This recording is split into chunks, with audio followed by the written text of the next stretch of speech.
Hello everyone, this is आकाश वांगडाले और आप सभी देख रहे हैं आपका अपना फेवरेट एजुकेशनल प्लेटफॉर्म जिसे आप कहते हो मैग्नेट ब्रेन्स हिंदी मीडियम, जहां पर आपको मिलती है क्वालिटी कंटेंट एजुकेशन बिल्कुल फ्री ऑफ कॉस्ट। मतलब ये कि यहां पर आपको कोई रजिस्ट्रेशन नहीं करवाना है और ना ही किसी प्रकार की कोई फी पे करनी है। तो कहानी बड़ी इंटरेस्टिंग है, आज की क्लास उससे भी ज्यादा इंटरेस्टिंग है। हम पढ़ने जा रहे हैं माइंड मैप। मतलब अगले कुछ मिनटों में इस पर्टिकुलर चैप्टर के सारे कॉन्सेप्ट्स आपके दिमाग के अंदर मैं फिट करने वाला हूं, जिसे हम कहते हैं अध्याय क्रमांक 8 कक्षा 10वीं विज्ञान जीव जनन कैसे करते हैं। तो बड़े ध्यान से देखिएगा इस पूरे चैप्टर में कौन सी चीजें हैं और एक बार इस पूरे चैप्टर के जो कीवर्ड्स हैं उसको दिमाग के अंदर भैया कर लेते हैं फिट। क्लियर है कहानी? बोलो यस सर, बोलो यस सर, बोलो यस सर। हाँ जी, तो कहानी की शुरुआत होती है इस अध्याय से जिसका नाम है जीव जनन। ठीक है जी, जीव जनन कैसे करते हैं। तो कैसे करते हैं, बहुत ध्यान से देखना, एक एक पॉइंट जो है वो बड़ा इंपॉर्टेंट है। ठीक है, एक एक पॉइंट जो है वो बड़ा इंपॉर्टेंट है, बहुत ध्यान से देखिएगा कौन सी चीजें हमें सीधे अपने दिमाग के अंदर फिट रखनी है। तो देखो भैया, प्रकृति में, वातावरण में, पर्यावरण में किसी जीव को यदि अपनी पीढ़ी आगे बढ़ानी है तो उसके लिए जनन जो है वो बड़ी इंपॉर्टेंट चीज है। और ये जो जनन होता है ना बाबूजी, ये दो प्रकार का होता है। कौन से दो प्रकार का होता है, बहुत ध्यान से देखिएगा। तो एक तरीका पता है कौन सा है? एक तरीका तो हो गया कौन सा? तो भाई एक है आपका अलैंगिक जनन, एक जो है वो है अलैंगिक जनन। ठीक है, तो रुको, इसको अपन थोड़ी अपनी वाली स्टाइल में लिखेंगे। तो एक जो है वो है अलैंगिक जनन और एक जो है वो है लैंगिक जनन। क्लियर है कहानी? बोलो यस सर। एक प्रकार है अलैंगिक जनन, एक तरफ है अलैंगिक जनन। चलो, अलैंगिक जनन। और जैसा कि आप लोग हमेशा करते हो, मेरे साथ साथ लिखते जाइए ताकि कहानी सीधे आपके मस्तिष्क यानी कि खोपड़ी के अंदर जाकर सेट हो जाए। ठीक है जी, बोलिए यस सर। चलो भैया, बहुत शानदार कहानी होने वाली है आज की क्लास में। ठीक, तो एक तरफ है अलैंगिक जनन और एक तरफ जो है वो है लैंगिक। क्या है? तो भैया लैंगिक जनन है। ठीक है, आपने कहा ओके सर, कोई दिक्कत वाली बात है ही नहीं। क्लियर? अब अलैंगिक जनन जो है इसमें हमें किसी भी प्रकार के नर और मादा युग्मकों की जरूरत नहीं होती है। मतलब ये कि किसी भी प्रजाति का जो एक प्राणी है, बात समझ में आई? नर और मादा की बात ही नहीं हो रही है। किसी भी प्रजाति का जो एक प्राणी है वो अपनी संतति जो है उसका उत्पादन, उसका जो है उत्पन्न कर सकता है, प्रजनन कर सकता है। क्लियर है कहानी? बोलो यस सर। इसका मतलब अलैंगिक जनन की जब भी हम बात करेंगे, राइट, अलैंगिक जनन की जब कभी भी हम बात करेंगे, ठीक है, आपने कहा ओके सर, आगे बढ़िए। जब भी हम अलैंगिक जनन की बात करेंगे तो भैया बहुत सिंपल सी कहानी है।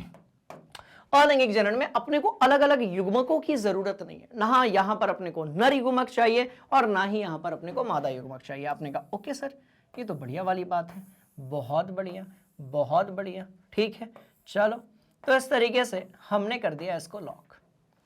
तो अलैंगिक जनन जो है इसमें किसी प्रकार के युग्मक की जरूरत नहीं पड़ती है। इसमें है एक बड़ी इंपॉर्टेंट चीज जो आपको दिमाग के अंदर रखनी है, एकल। क्लियर? इसमें क्या होता है? एकल जनक होता है बेटा। इसमें क्या होता है? तो आपने कहा सर देखिए इसमें क्या होगा, तो एकल जनक होगा। अच्छा भैया, बहुत इंटरेस्टिंग कहानी। एकल जनक होगा तो इसको समझने के लिए हम कुछ एक उदाहरण को उपयोग लेंगे। कैसे? बहुत सारे उदाहरण हैं, जैसे आपका फेवरेट अमीबा, और अमीबा में द्विखंडन विधि जो है उससे होता है अलैंगिक जनन। बात समझ में आ गई? तो कौन से वो तरीके हैं जिससे अलैंगिक जनन हो सकता है उसके बारे में हम बात कर लेते हैं। क्लियर है कहानी? बोलो यस सर। तो पहला डॉट, दूसरा डॉट, तीसरा डॉट, चौथा डॉट और ये पांचवा डॉट। बात समझ में आ गई? अब इन 5 तरीकों से हम बात करेंगे किसके बारे में? अलैंगिक जनन के बारे में। तो एक है विखंडन।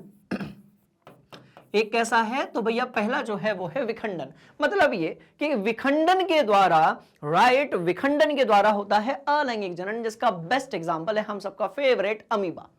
जिसका बेस्ट एग्जांपल है हम सबका फेवरेट अमीबा। क्लियर है कहानी? बोलो यस सर। और भैया इसके बाद एंट्री होती है मुकुलन में हाइड्रा की। किसकी? तो मुकुलन में किसकी एंट्री होगी? हाइड्रा की। और यदि हम देखें थोड़ा सा इस कहानी को और आगे ले जाकर, तो बीजाणु समासंध, देखो ये भी सुना था आपने, बीजाणु समासंध। ठीक, चलिए, तो एक तो ये वाला टॉपिक हो जाएगा। और यदि हम देखेंगे तो कायिक प्रवर्धन जैसी भी चीजें, पर मैं क्या देख रहा हूं कि मेरे जो नीले वाले गोले हैं वो सीधे नहीं लगे हैं। रुको जरा, इसको हम लगाते हैं सीधे और इस पूरे चैप्टर के लेते हैं हम मजे। क्लियर है कहानी? बोलो यस सर। बिल्कुल घबराने जैसी कोई भी बात इसमें नहीं है और ये कहानी कैसी है? बहुत ज्यादा इंटरेस्टिंग। ठीक है, चलिए भैया, बहुत बढ़िया तरीके से बने रहिएगा मैग्नेट ब्रेन्स हिंदी मीडियम के साथ, है ना। सब कुछ दिमाग के अंदर सीधे सेट, मामला बिल्कुल सेट है, बस अच्छा रिजल्ट आने की देरी है। ठीक है जी, आइए, बीजाणु समासंध है, इसके साथ है कायिक प्रवर्धन। इसके साथ क्या है? तो भैया कायिक प्रवर्धन के बारे में हम लोग पढ़ने वाले हैं। और यदि हम देखें तो हम पुनर्उद्भवन या फिर पुनर् जो है जनन के बारे में भी हम बात करेंगे। क्लियर? पुनर्जन्म नहीं, पुनर्जनन। तो ये कुछ इंपॉर्टेंट पॉइंट्स हैं जिसको अपने को पढ़ना है किसमें? अलैंगिक जनन में, जिसमें किसी प्रकार के हमें युग्मक की जरूरत है ही नहीं। मतलब इसमें ना हमको कोई अंडाणु चाहिए और ना ही कोई शुक्राणु चाहिए, ना कोई परागकण चाहिए, ऐसा कुछ भी नहीं चाहिए। क्लियर है कहानी? बोलो यस सर। और ध्यान से देखो, ये मुख्यतः होता है किसमें? सरल प्राणियों में होता है और ऐसे पुष्पों में होता है। बात समझ में आ रही है? ऐसे पादपों में होता है, ठीक है, जो पुष्पी पादप नहीं होते उनमें होता है। क्लियर है कहानी? बोलो यस सर। और थोड़ा आगे बढ़ेंगे, हम बात करेंगे लैंगिक जनन के बारे में। तो भैया लैंगिक जनन हमारे सिलेबस में दो चीजों को लेकर है। जो लैंगिक जनन है वो हमारे सिलेबस में दो चीजों को लेकर है, बहुत ध्यान से देखिएगा। एक तो इस दुनिया का सबसे खतरनाक प्राणी जिसको हम लोग क्या बोलते हैं? मनुष्य बोलते हैं। Okay sir. और दूसरा जो है वो है पादप। बात समझ में आई? बोलो यस सर। तो जब बात किसकी होगी? लैंगिक जनन की होगी भैया, तो अपने को दो चीजें याद रखनी है। हम मनुष्यों में लैंगिक जनन पढ़ेंगे और साथ में हम बात करेंगे पुष्पी पादपों में लैंगिक जनन के बारे में। हम बात करेंगे पुष्पी पादपों में लैंगिक जनन के बारे में। अच्छा, क्या क्या पढ़ेंगे वो भी देख लेते हैं हम लोग। ठीक है, तो देखो इसमें हम कौन सी चीजें पढ़ने वाले हैं उसको मैं ना इधर पर लिख देता हूं, इसको मैं यहां पर लिख देता हूं। बहुत ध्यान से देखिएगा, बहुत शानदार ये कहानी है। ठीक है, चलो यहां से हमने एक ऐसा बना दिया। ठीक है, चलो ये हमने बना दिया और जो है हमने किधर पे भी बना दिया। चलो आपकी हेल्प के लिए हमने यहां पर भी बना दिया। तो अरे यार, पर ये तो माहौल बिगाड़ देगा। इसको यहां से हटाता हूं, रुको, ताकि एकदम बढ़िया तरीके से आपको कनेक्ट हो सके। ठीक है, चलो बहुत बढ़िया। 1 2 3 4, ये 4 चीजें हम पढ़ने वाले हैं। और यहां पर मैं नाम लिख देता हूं किसका? तो भाई सबसे खतरनाक प्राणी यानी कि मनुष्य का। ठीक है, तो मनुष्य के बारे में ये 4 पॉइंट्स के बारे में हम पढ़ेंगे और यहां पर मैं लिख देता हूं पादपों के बारे में।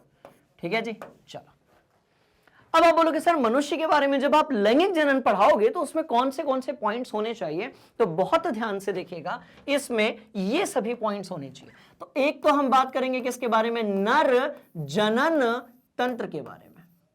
तो एक तो हम बात करेंगे बाबूजी नर जनन तंत्र के बारे में। साथ में भैया जब नर जनन तंत्र की बात हुई है, राइट, जिसमें जो नर युग्मक होता है वो कौन सा होता है? शुक्राणु होता है। बहुत ध्यान से देखिएगा कौन सा होता है, तो आपने कहा सर शुक्राणु होता है। ठीक है कहानी, चलो और हम बात करेंगे किसके बारे में? बहुत इंटरेस्टिंग है, मादा जनन तंत्र के बारे में। ओके, मादा जनन तंत्र के बारे में। हाँ भैया ठीक है जी। और मादा जनन तंत्र बोले तो इसमें क्या? तो इसमें है अंडाणु। ठीक, साथ में जो है हम ये भी बात करेंगे कि मासिक धर्म क्या होता है, क्योंकि यहां से भी बहुत सारे क्वेश्चंस पूछ लिए जाते हैं। ठीक है, तो हम बात करने वाले हैं मासिक धर्म के बारे में। चलो हम इसके बारे में बात करने वाले हैं। और भैया साथ में हम बात करने वाले हैं जनन स्वास्थ्य के बारे में। ओके जी, जनन स्वास्थ्य। क्लियर है कहानी? बोलो यस सर। ठीक, तो ये सारी टॉपिक्स हैं जिसको हमें पढ़ना है। जब हम मनुष्य में लैंगिक जनन पढ़ेंगे तब इन सबको पढ़ना है। क्लियर हो गया? तो यस सर।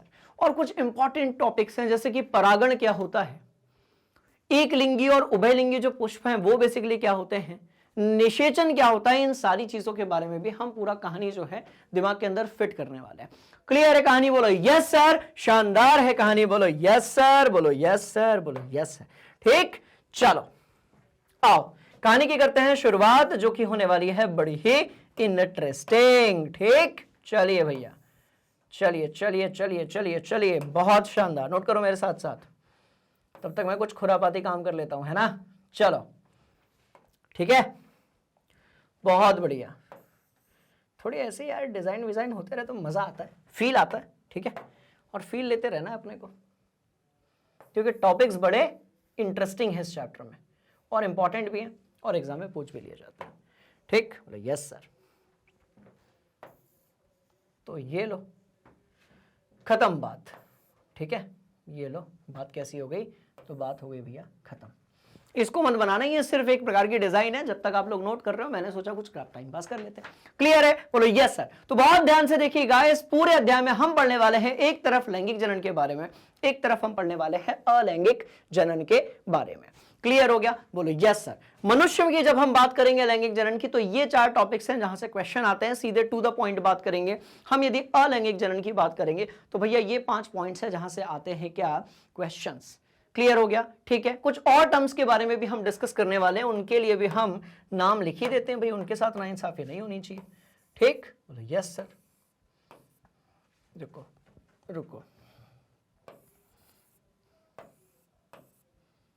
ठीक, और ये लो। तो जैसे कि हम बात करने वाले हैं परागण के बारे में, हम बात करेंगे परागण जैसे शब्दों के बारे में, हम बात करेंगे निषेचन जैसे शब्दों के बारे में, ठीक है। और हम बात करेंगे जनन कोशिका के बारे में, क्योंकि अब देखो भाई जीवन का आधार क्या है, तो यदि आप बोलेंगे सर जीवन की जो मौलिक इकाई है वो कोशिका यदि है, तो हम बात करेंगे किसके बारे में, जनन कोशिका के बारे में। चलो ये कहानी भी बहुत इंटरेस्टिंग हो गई, तो हम बात करेंगे जनन कोशिका के बारे में। क्लियर हो गया, तो ये सारे टॉपिक्स को अपन निपटाने वाले हैं। मैं कहानी की जो शुरुआत है वो करूंगा अलैंगिक जनन से, और खत्म कहां पर करूंगा, बहुत ध्यान से देखना। कहानी की जो शुरुआत है, कहानी की जो शुरुआत है उसको किया जाएगा अलैंगिक जनन से, और खत्म कहां पर किया जाएगा, बहुत ध्यान से देखिएगा। तो भैया किधर गया, जनन स्वास्थ्य पे, जहां पर हम लोग परिवार नियोजन के बारे में बात करेंगे, जहां पर हम लोग जनसंख्या नियंत्रण के बारे में बात करेंगे, जहां पर जो हम लोग एसटीडी के बारे में बात करेंगे। किसके बारे में, एसटीडी, इसको भी लिख देते हैं, रुको। जहां पर हम लोग एसटीडी के बारे में बात करेंगे, एसटीडी बोले तो सेक्सुअली ट्रांसमिटेड डिसीज, एसटीडी बोले तो सेक्सुअली ट्रांसमिटेड डिसीज, मतलब ये यौन संचारित रोग। तो सारे कीवर्ड्स को अपन ने लिख लिया है, इसका बढ़िया से फ्लो चार्ट बना लो। आप यदि एग्जाम चल रही है समय आपके पास कम है, तो आप अपनी कॉपी में बना लीजिए रॉ तरीके से। यदि आपने कक्षा 10वीं में एंट्री मारी है, आपके पास थोड़ा सा समय है, तो मत होइए परेशान, इसको बढ़िया तरीके से अपने दीवार की पोस्टर पे, दीवार पर एक पोस्टर बनाकर लगा लेना। ठीक, चलो भैया, कहानी की शुरुआत होती है अलैंगिक जनन के साथ में, और उससे पहले ये शुरुआत होती है कि जनन बेसिकली क्या है। जब हम कहते हैं कि जीव जनन कैसे करते हैं, राइट, तो सबसे पहला सवाल आता है कि सर एक बात बताइए, जनन बोले तो क्या, जनन का मतलब क्या। तो ध्यान से देखिएगा, एक ऐसी प्रक्रिया, राइट बाबूजी, एक ऐसी प्रक्रिया जिसके द्वारा सजीव अपने जैसे नए जीव उत्पन्न करते हैं। बात समझ में आई, जनन एक ऐसी प्रक्रिया है जिसमें कोई भी जो सजीव होगा वो अपने जैसे नए जीवों को उत्पन्न करेगा। आपने कहा ओके सर, दिमाग के अंदर बिल्कुल फिट हो चुका है, घबराने वाली कोई बात नहीं है। अपने जैसे, राइट, नए जीव को उत्पन्न करने की प्रक्रिया को जो है जनन कहा जाता है। क्लियर है, बोलो यस सर। यह पृथ्वी पर जीवन की निरंतरता को बनाए रखने के लिए आवश्यक है। मतलब यह कि जब तक किसी समष्टि में कोई प्रजाति जो है जनन करती रहेगी, तब तक वो प्रजाति एग्जिस्ट करेगी। जब उसने जनन करना बंद कर दिया तो धीरे धीरे वो जो प्रजाति है वो कैसी हो जाएगी, खत्म हो जाएगी। चलिए, कैसे होता है जनन, क्या होता है, उसको हम जानते हैं। कुछ और इंपॉर्टेंट पॉइंट्स हैं। आप जानते हो कि हर एक कोशिका का जो केंद्रक होता है, उसमें पाया जाने वाला जो गुणसूत्र होता है, उसके अंदर जो डीएनए होता है, मतलब बहुत डीप में हम जाने वाले हैं इस अध्याय में भी। और ये एक ऐसी लाइन है ना जो इसके बाद वाले अध्याय में भी है, आनुवंशिकता और जैव विकास में। ठीक है, तो कोशिका के केंद्रक में पाए जाने वाले गुणसूत्रों के डीएनए में, जिसका फुल फॉर्म होता है डीऑक्सी राइबोन्यूक्लिक अम्ल, के अणुओं में पाए जाते हैं आनुवंशिक लक्षण। क्या पाए जाते हैं, आनुवंशिक लक्षण पाए जाते हैं। तो जब बेसिकली जनन होता है तो इसे डीएनए की प्रतिकृति होती है, और उससे एक बार यह भी निर्धारण होता है कि भैया जो आने वाली संतति है उसका लिंग क्या होगा, लड़का होगा कि लड़की होगा, गुणसूत्रों के आधार पर हम बता सकते हैं। ठीक है, चलिए डीएनए की प्रतिकृति बनती है और नई कोशिकाएं बनती है। इन कोशिकाओं में विभिन्नताएं उत्पन्न होती हैं और ये सभी नई कोशिकाएं एक समान होती हैं पर समरूप नहीं होती है, जिसके कारण यह होता है कि ठीक है, एक पेरेंट से, एक जनक से उत्पन्न जितने भी भाई बहन होते हैं उन सबके फेस कट हो सकते हैं एक समान, हो सकता है उन सबकी आंखें एक समान हो, नाक नक्श जो है वो हो सकता है एक समान हो, पर उनमें बहुत सारी जो है विभिन्नताएं भी होती हैं। क्लियर है कहानी? बोलो यस सर। तीनों ही पॉइंट्स बड़े इंपॉर्टेंट हैं, वन वर्ड वाले बहुत सारे क्वेश्चंस यहां से पूछ लिए जाते हैं। इसको अपनी कॉपी में आप स्क्रीनशॉट लेकर नोट कर लेंगे। ठीक है, चलिए आइए अब सुनो मेरी बात ध्यान से। जब कहा जाता है कि लैंगिक जनन, हमेशा जो है लैंगिक जनन का ज्यादा महत्व बताया गया है कंपेयर टू व्हाट अलैंगिक जनन। सवाल पैदा होता है कि सर ऐसा क्यों? तो लैंगिक जनन में क्या होता है कि विभिन्नताएं ज्यादा होती हैं। तो हम समझ लेते हैं कि लैंगिक जनन और अलैंगिक जनन जो है, राइट, वो कैसे एक दूसरे से अलग अलग होते हैं। तो ध्यान से देखिएगा, जब आप बात करते हो अलैंगिक जनन की, मतलब इसमें जो है एकल जनक, बहुत ध्यान से देखना, इसमें कौन होगा? तो एकल जनक होगा, पहली कहानी। दूसरी जो कहानी है, बात समझ में आ रही है, कोई नर या फिर मादा युग्मक जैसी बात नहीं होती। युग्मक जैसी बात नहीं होती। आपने कहा ओके सर, बात नहीं होगी। चलो, और कौन सा पॉइंट होगा जिसको अपने को दिमाग के अंदर रखना है? तो देखो, कोई नर या मादा युग्मक जैसी बात नहीं है, तो संतति जो होगी वो क्लोन बनेगी। तो जो संतान होगी, ठीक है, संतान होगी, और बायोलॉजी में क्या कहते हैं? संतति। ओके भैया, संतति जो है वो कैसी बनेगी? तो ये क्लोन बनेगी। क्लोन मतलब ये कि एज इट इज बनेगी, बिल्कुल फोटोकॉपी बनेगी। अब जैसे अमीबा है, अमीबा में द्विखंडन होता है, आपको पता है। तो द्विखंडन होने के बाद जो दो और अमीबा आपको मिले, द्विखंडन होने के बाद जो दो और अमीबा आपको मिले, वो भी पापा अमीबा जैसे ही होंगे। मतलब कि अमीबा का बेटा भी वैसे ही दिखेगा, बेटी भी वैसी दिखेगी। अच्छा, फिर बेटा और बेटी से नाती पोते होंगे, वो भी वैसे ही दिखेंगे। फिर नाती पोते के बेटा बेटी होंगे, वो भी वैसे ही दिखेंगे। मतलब ये कि अमीबा के आगे की जितनी भी प्रजाति है, प्रजाति तो वही है, अमीबा के आने की जितनी भी पीढ़ियां हैं, जितने भी वंश हैं, बात समझ में आई, जितनी भी ब्लड लाइन है भैया, वो एक समान ही दिखेगी। तो ऐसे जनन को हम क्या कहते हैं? अलैंगिक जनन कहते हैं। मतलब जिसमें कोई लिंग वाली बात नहीं होती। ठीक है, कोई नर मादा, या फिर आप ऐड कर दीजिएगा, या ठीक है, या लिंग वाली बात नहीं होती। कोई नर मादा या फिर लिंग वाली बात नहीं होती है जब हम किसकी बात करेंगे? अलैंगिक जनन की बात करेंगे। क्लियर है कहानी? तो ये तो थी भैया बात किसकी? अलैंगिक जनन की। अब आप मुझे लिखकर बताइए, एक बार अपने से ट्राई कीजिए कि लैंगिक जनन जो है इसमें क्या होता है, क्योंकि पढ़कर तो पूरा आपने रखा हुआ है, हम रिवीजन के लिए माइंड मैप अभी देख रहे हैं। बात समझ में आई? तो आप मुझे बताइए कि जो लैंगिक जनन है बेसिकली उसमें क्या होता है। क्लियर है कहानी? बोलो यस सर। जल्दी से नोट करो, उसके बाद डिस्कस करते हैं, बहुत मजा आने वाला है। Hurry up. अब आप बोलोगे सर देखो बहुत आसान है लैंगिक प्रजनन जो है इसको बताना, कि इसमें एक जनक नहीं होगा। मतलब इसमें क्या होगा, ध्यान से यदि आप देखेंगे तो आप पाएंगे कि इसमें एक प्रजाति के, ठीक है, इसमें एक एक प्रजाति से हम बात करेंगे, एक प्रजाति। क्लियर? तो यहां पर एक प्रजाति से दो लिंग चाहिए होंगे। मतलब कि कौन से? जब आप बात करते हो दो लिंग की, तो बेसिकली हमें दो युग्मक चाहिए। कौन से? तो एक नर युग्मक चाहिए और एक मादा युग्मक चाहिए। बहुत बढ़िया, ठीक है। तो हमें चाहिए एक नर युग्मक, हमें चाहिए एक, रुको ना, इसको अपन अपनी स्टाइल में लिखेंगे, राइट? बोला यस सर।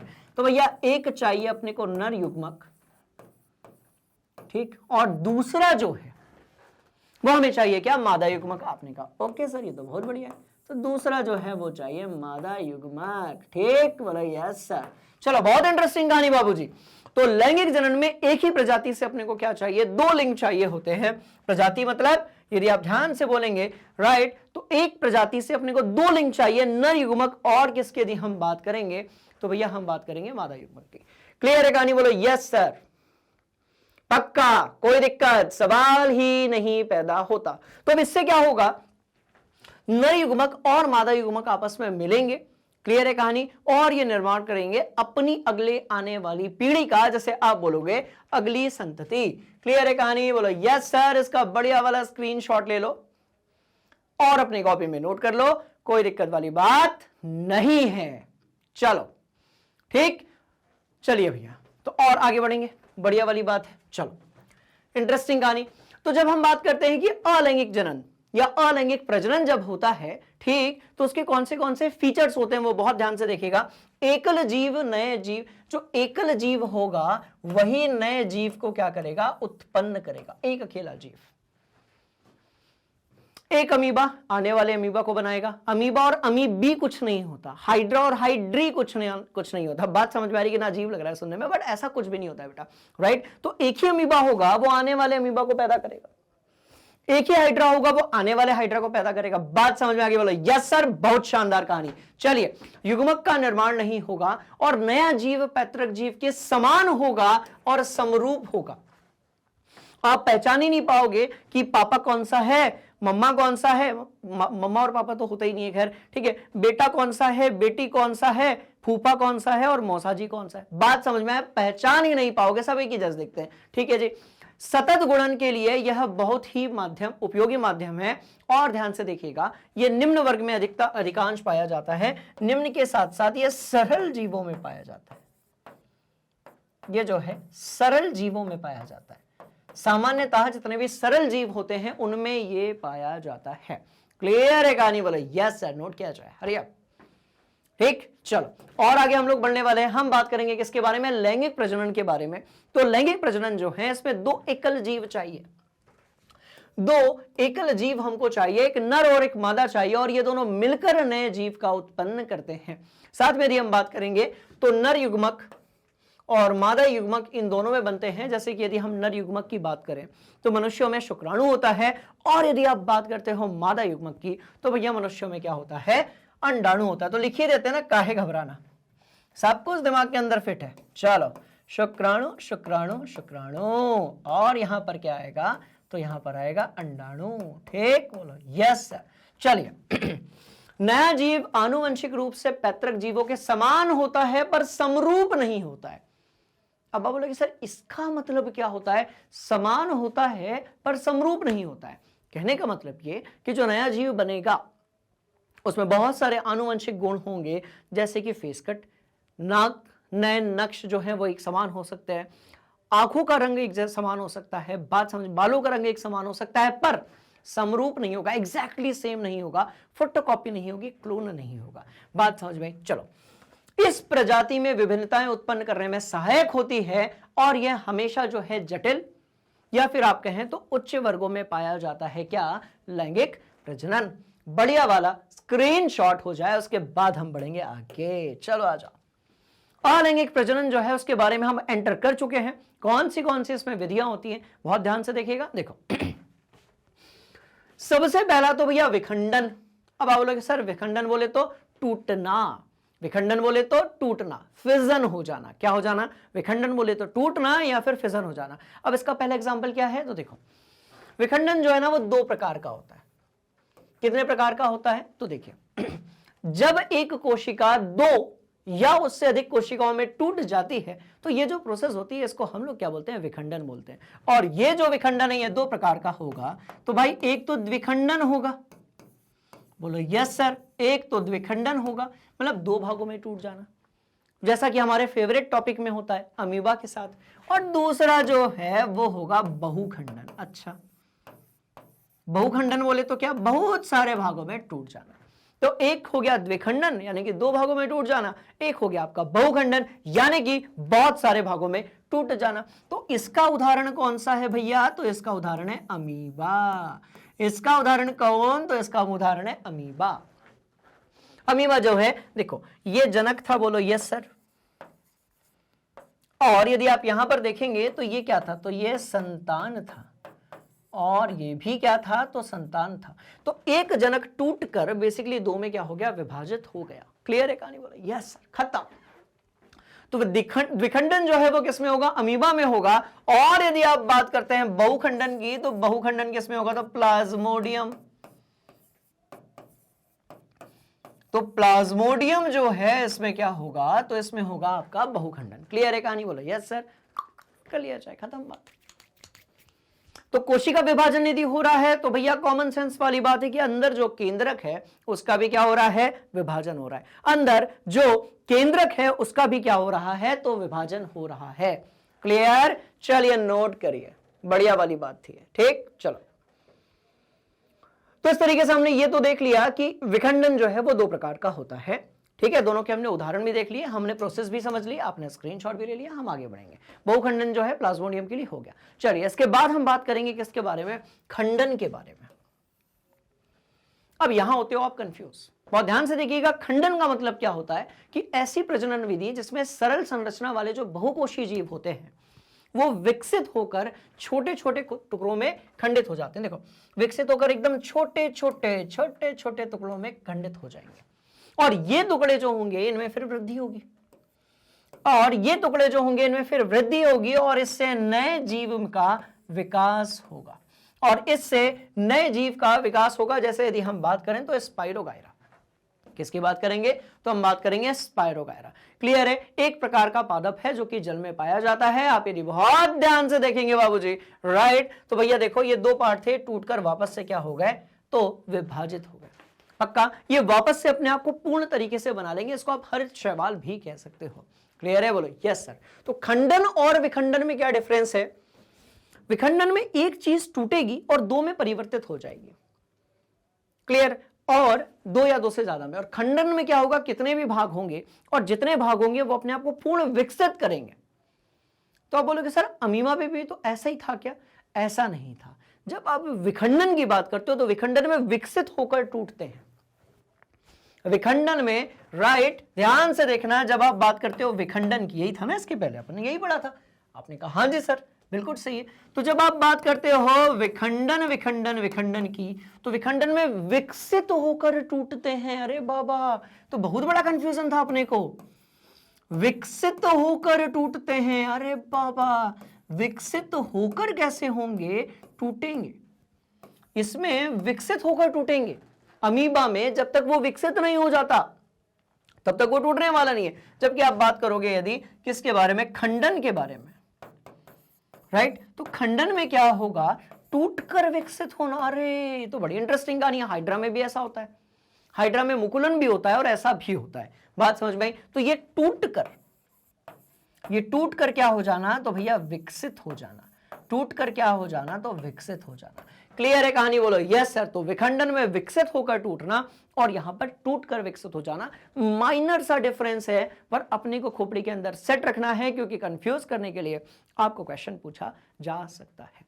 क्लियर, बोलो यस सर। स्क्रीनशॉट लिया जाए, तगड़ा वाला डायग्राम बनाया जाए, हम बढ़ रहे हैं आगे। चलो, बहुत इंटरेस्टिंग कहानी। चलिए बाबूजी, और हम बात करेंगे अब किसके बारे में, तो पुनर्उद्भवन या फिर पुनर्जनन के बारे में। बात समझ में आ गई। अब देखो ये भी खंडन जैसा ही होता है ऑलमोस्ट। इसमें क्या होता है, किसी कारणवश अपने आप नहीं टूटेगा, इसमें किसी कारणवश अपने आप नहीं टूटेगा, किसी कारणवश जब कोई जीव कुछ टुकड़ों में टूट जाता है, ओके, तब प्रत्येक टुकड़ा जो है वो नए जीव में विकसित हो जाता है, जैसे कि प्लेनेरिया, या फिर यदि हम बात करें तो भैया हाइड्रा। जैसे कि प्लेनेरिया, पहले देखो प्लेनेरिया के बारे में दिया है और बाद में फिर हाइड्रा के बारे में दिया है। तो जैसे कि प्लेनेरिया या फिर आप यदि हाइड्रा को, अब ये देखो भाई के साथ बहुत बुरा हुआ, प्लेनेरिया को अपन ने 3 भाग में तोड़ दिया, काट दिया बिल्कुल ऐसे, प्रत्येक भाग विकसित होकर पूर्ण प्लेनेरिया में परिवर्तित हो गया। बात समझ में आई। ये सिर्फ सरल कोशी जो जीव होते हैं उन्हीं के साथ पॉसिबल है, जो जटिल और बहुकोशी जीव होते हैं हमारे जैसे, उनमें पॉसिबल नहीं। अभी हाथ को यहां से कट कर दोगे तो हाथ में पूरा शरीर थोड़ी उग जाएगा, बात समझ में आ रही है, या शरीर में हाथ दोबारा से थोड़ी आ जाएगा, तो ऐसा होने वाला नहीं है। क्लियर है कहानी, बोलो यस सर, नोट कर लो। चलो, और यदि हम बात करेंगे तो हाइड्रा में भी ऐसा होता है, हाइड्रा में मुकुलन भी होता है और पुनर्जनन भी होता है, इकलौता ऐसा है, इसलिए इसको दिमाग में बहुत बढ़िया तरीके से नोट करके आपको रखना है, ठीक है, आएगा ये सवाल। हाइड्रा को भी आपने काटा और उसका हर एक भाग जो था वो विकसित होकर फिर से परिवर्तित हो गया किसमें, राइट, पूरे के पूरे अपने शरीर में। चलो और आगे बढ़ेंगे। हाँ भैया, आपका एक और फेवरेट टॉपिक, जैसे आप क्या कहते हो, मुकुलन। मुकुलन बोले तो बडिंग। जैसे कि आपने देखा होगा कुछ लोगों को ना मस्सा हो जाता है, बात समझ में आ रही है, उसको अपन बोलते हैं मुकुल या फिर बड। क्लियर? तो बहुत ध्यान से देखेगा तो इसमें क्या होता है, देखो ये बढ़िया नन्ना मुन्ना सा हाइड्रा था, पढ़ाई की इसने बढ़िया, अब ये बड़ा हो गया, पढ़ाई नहीं की सिर्फ बड़ा हो गया। जब ये विकसित हुआ तो इसमें क्या हुआ, ध्यान से देखो, यहां पर भाई मुकुल आ गया। अरे बाबू, यहां पर क्या आ गया, तो ध्यान से देखो, यहां पर मुकुल आ गया। अरे, अब पहले तो कुछ पता नहीं चला, फिर वो जो मुकुल है वो बड़ा हुआ और विकसित होता गया और इतना बड़ा हो गया, और जब वो बहुत बड़ा हो गया तो यहां से कैसा हो गया, कट गया। इसका मतलब ये कि जब तक वो पूर्ण विकसित नहीं होगा मुकुल, बात समझ में आई, जब तक जो है वो पूर्ण विकसित नहीं होगा, वो जनक शरीर से बाहर नहीं होने वाला है। मतलब ये कि जब हम बात करते हैं मुकुलन की, क्लियर, तो इसमें क्या होता है, ध्यान से देखिएगा, सबसे पहले एक उभार उत्पन्न होता है उस जीव में जिसे हम मुकुल कहते हैं, और उसके बाद वो विकसित होता होता होता इतना बड़ा हो जाता है कि एक समय बाद वो जनक से अलग हो जाता है टूट कर। और ये किसमें होगा, तो भैया हाइड्रा में होगा, और ये किसमें होगा, तगड़ा वाला एग्जांपल है, नोट कर लो, बहुत काम की चीज है। ठीक है, चलो और आगे बढ़िए। इसके बाद हम बात करने वाले हैं बीजाणु समासंग के बारे में। ये एक ऐसा टॉपिक है जो कि बच्चे पढ़ते कम हैं पर यहां से क्वेश्चन ज्यादा पूछे जाते हैं। बात समझ में आई, पढ़ते तो कम है पर यहां से सवाल ज्यादा पूछे जाते हैं। कैसे, बहुत ध्यान से देखो, कुछ ऐसे जीव होते हैं जिनके तंतुओं के सिरे पर बीजाणुधानी बन जाती है। कुछ जीव होते हैं जिनके तंतुओं के सिरे पर बीजाणुधानी बन जाती है, जिसमें बेसिकली क्या होते हैं, बीजाणु होते हैं। क्लियर? बीजाणु कैसी संरचना के होते हैं, तो भैया गोल संरचना के होते हैं और एक मोटी भित्ति से रक्षित होते हैं। अनुकूल परिस्थितियां मिलने पर, जैसे कि नमी और तापमान सही होने पर बीजाणु वृद्धि करने लगते हैं और उसके बाद फिर वो वहां से बाहर निकल जाते हैं। क्लियर? तो इस प्रकार के जो अलैंगिक प्रजनन है, इसको हम लोग क्या बोलते हैं, बहुत ध्यान से देखेगा, इसको हम बोलते हैं बीजाणु समासन। तो आप यदि ध्यान से देख रहे होगे तो ये जो चीज है ना, इसको अपन बोलते हैं बीजाणु धानी। इसको हम क्या बोलेंगे, बहुत ध्यान से देखिएगा, तो भैया ये बीजाणु धानी है। आपने कहा ओके सर, तो ये कौन सी चीज है, ध्यान से देखेंगे, ये बीजाणु धानी है। ठीक, चलो स्पोर फॉर्मेशन हम इसको बोलते हैं। ठीक, चलिए नोट कर लीजिए। बढ़िया, बहुत सही, आगे बढ़ेंगे। कायिक प्रवर्धन क्या होता है भैया, जितने भी अलैंगिक जनन जो है उसकी विधियां हैं, उसमें सबसे इंटरेस्टिंग जो है वो है कायिक प्रवर्धन। कैसे, सुनो ध्यान से। कुछ पौधे ऐसे होते हैं जब अपने नए पौधे का उन्हें निर्माण करना होता है तो वो किसी एक भाग, और कौन से भाग, तो भैया कायिक भाग। कौन से भाग, कायिक भाग, जैसे कि जड़ हो गया, जैसे कि तना हो गया, जैसे कि पत्तियां हो गया, इन सब से वो अपने आप को पूर्ण विकसित कर लेते हैं। अब आप बोलोगे सर थोड़ा एग्जाम्पल हो जाए तो मजा आए। ठीक है, चलो एग्जाम्पल लेते हैं और बहुत तगड़ा एग्जाम्पल लेते हैं। मैंने यहां पर एक गमला लिया, आपने कहा ओके सर। मैंने यहां पर एक गमला लिया, आपने कहा ओके सर। अब गमले में मैंने कौन सी चीज डाली, तो भैया गमले में मैंने डाल दी मृदा। चलो ये गमले में मैंने डाल दी मिट्टी मिट्टी मिट्टी मिट्टी मिट्टी। ठीक है, गमले में जो है मैंने डाल दी मिट्टी और इसमें डाल दिया मैंने पानी। चलो मैं पानी भी डाल रहा हूँ, आ जाओ। तो मैं जो है इसमें पानी भी डाल रहा हूँ। ठीक है, चलो ये मैंने इसमें जो है मिट्टी और पानी दोनों डाल दिया। ठीक, आपने कहा ओके सर, आगे बढ़ते हैं। अपन एक काम करते हैं, इसमें सीधे लगा देते हैं। अच्छा, गुलाब के बीज तो आते नहीं है, गुलाब की कलम लगाते हैं। ठीक है, कलम लगाते हैं। चलो, तो भाई गुलाब की कलम अपन लगाएंगे तो, पर कलम का रंग कौन सा रखेंगे अपन लोग, ये रंग रखते हैं, ये रहा। तो ये मैंने लगा दी गुलाब की कलम। आपने कहा ओके सर, गुलाब की आपने जो है वो क्या लगा दी, तो गुलाब की कलम लगा दी। रुको, और एग्जैक्ट ऐसी ऐसी ऐसी ऐसी, ठीक है, ऐसी ऐसी गुलाब की मैंने कलम जो है वो लगा दी ऐसी। ठीक है जी, अब और पानी दिया। कुछ समय बाद ये जो कलम होगी ना, बहुत ध्यान से देखिएगा, कलम है बेसिकली क्या, अरे भैया एक प्रकार का कायिक है। क्या है, तो एक प्रकार का कायिक है। बात समझ में आ रही है, जड़ का तो नहीं, पत्तियों का नहीं, तना का एक भाग है। बात समझ में है, उसको अपन बोल रहे हैं कायिक।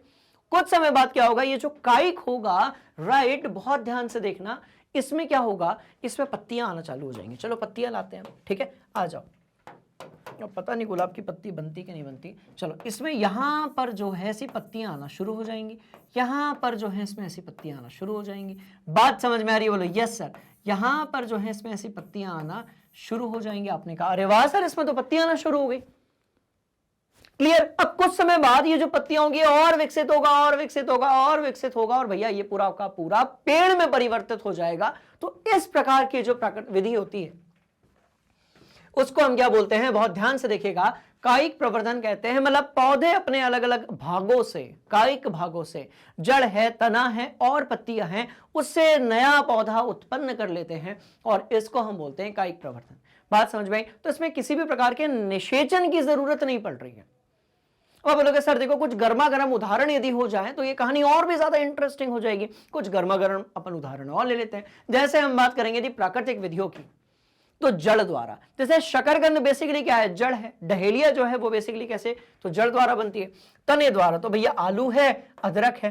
पत्तियों के द्वारा बेस्ट एग्जांपल है ब्रायोफाइलम, और ये ब्रायोफाइलम की जो पत्तियों में कायिक प्रवर्धन होता है, ये एक ऐसा एग्जांपल है जो हर बच्चे को पता होता है।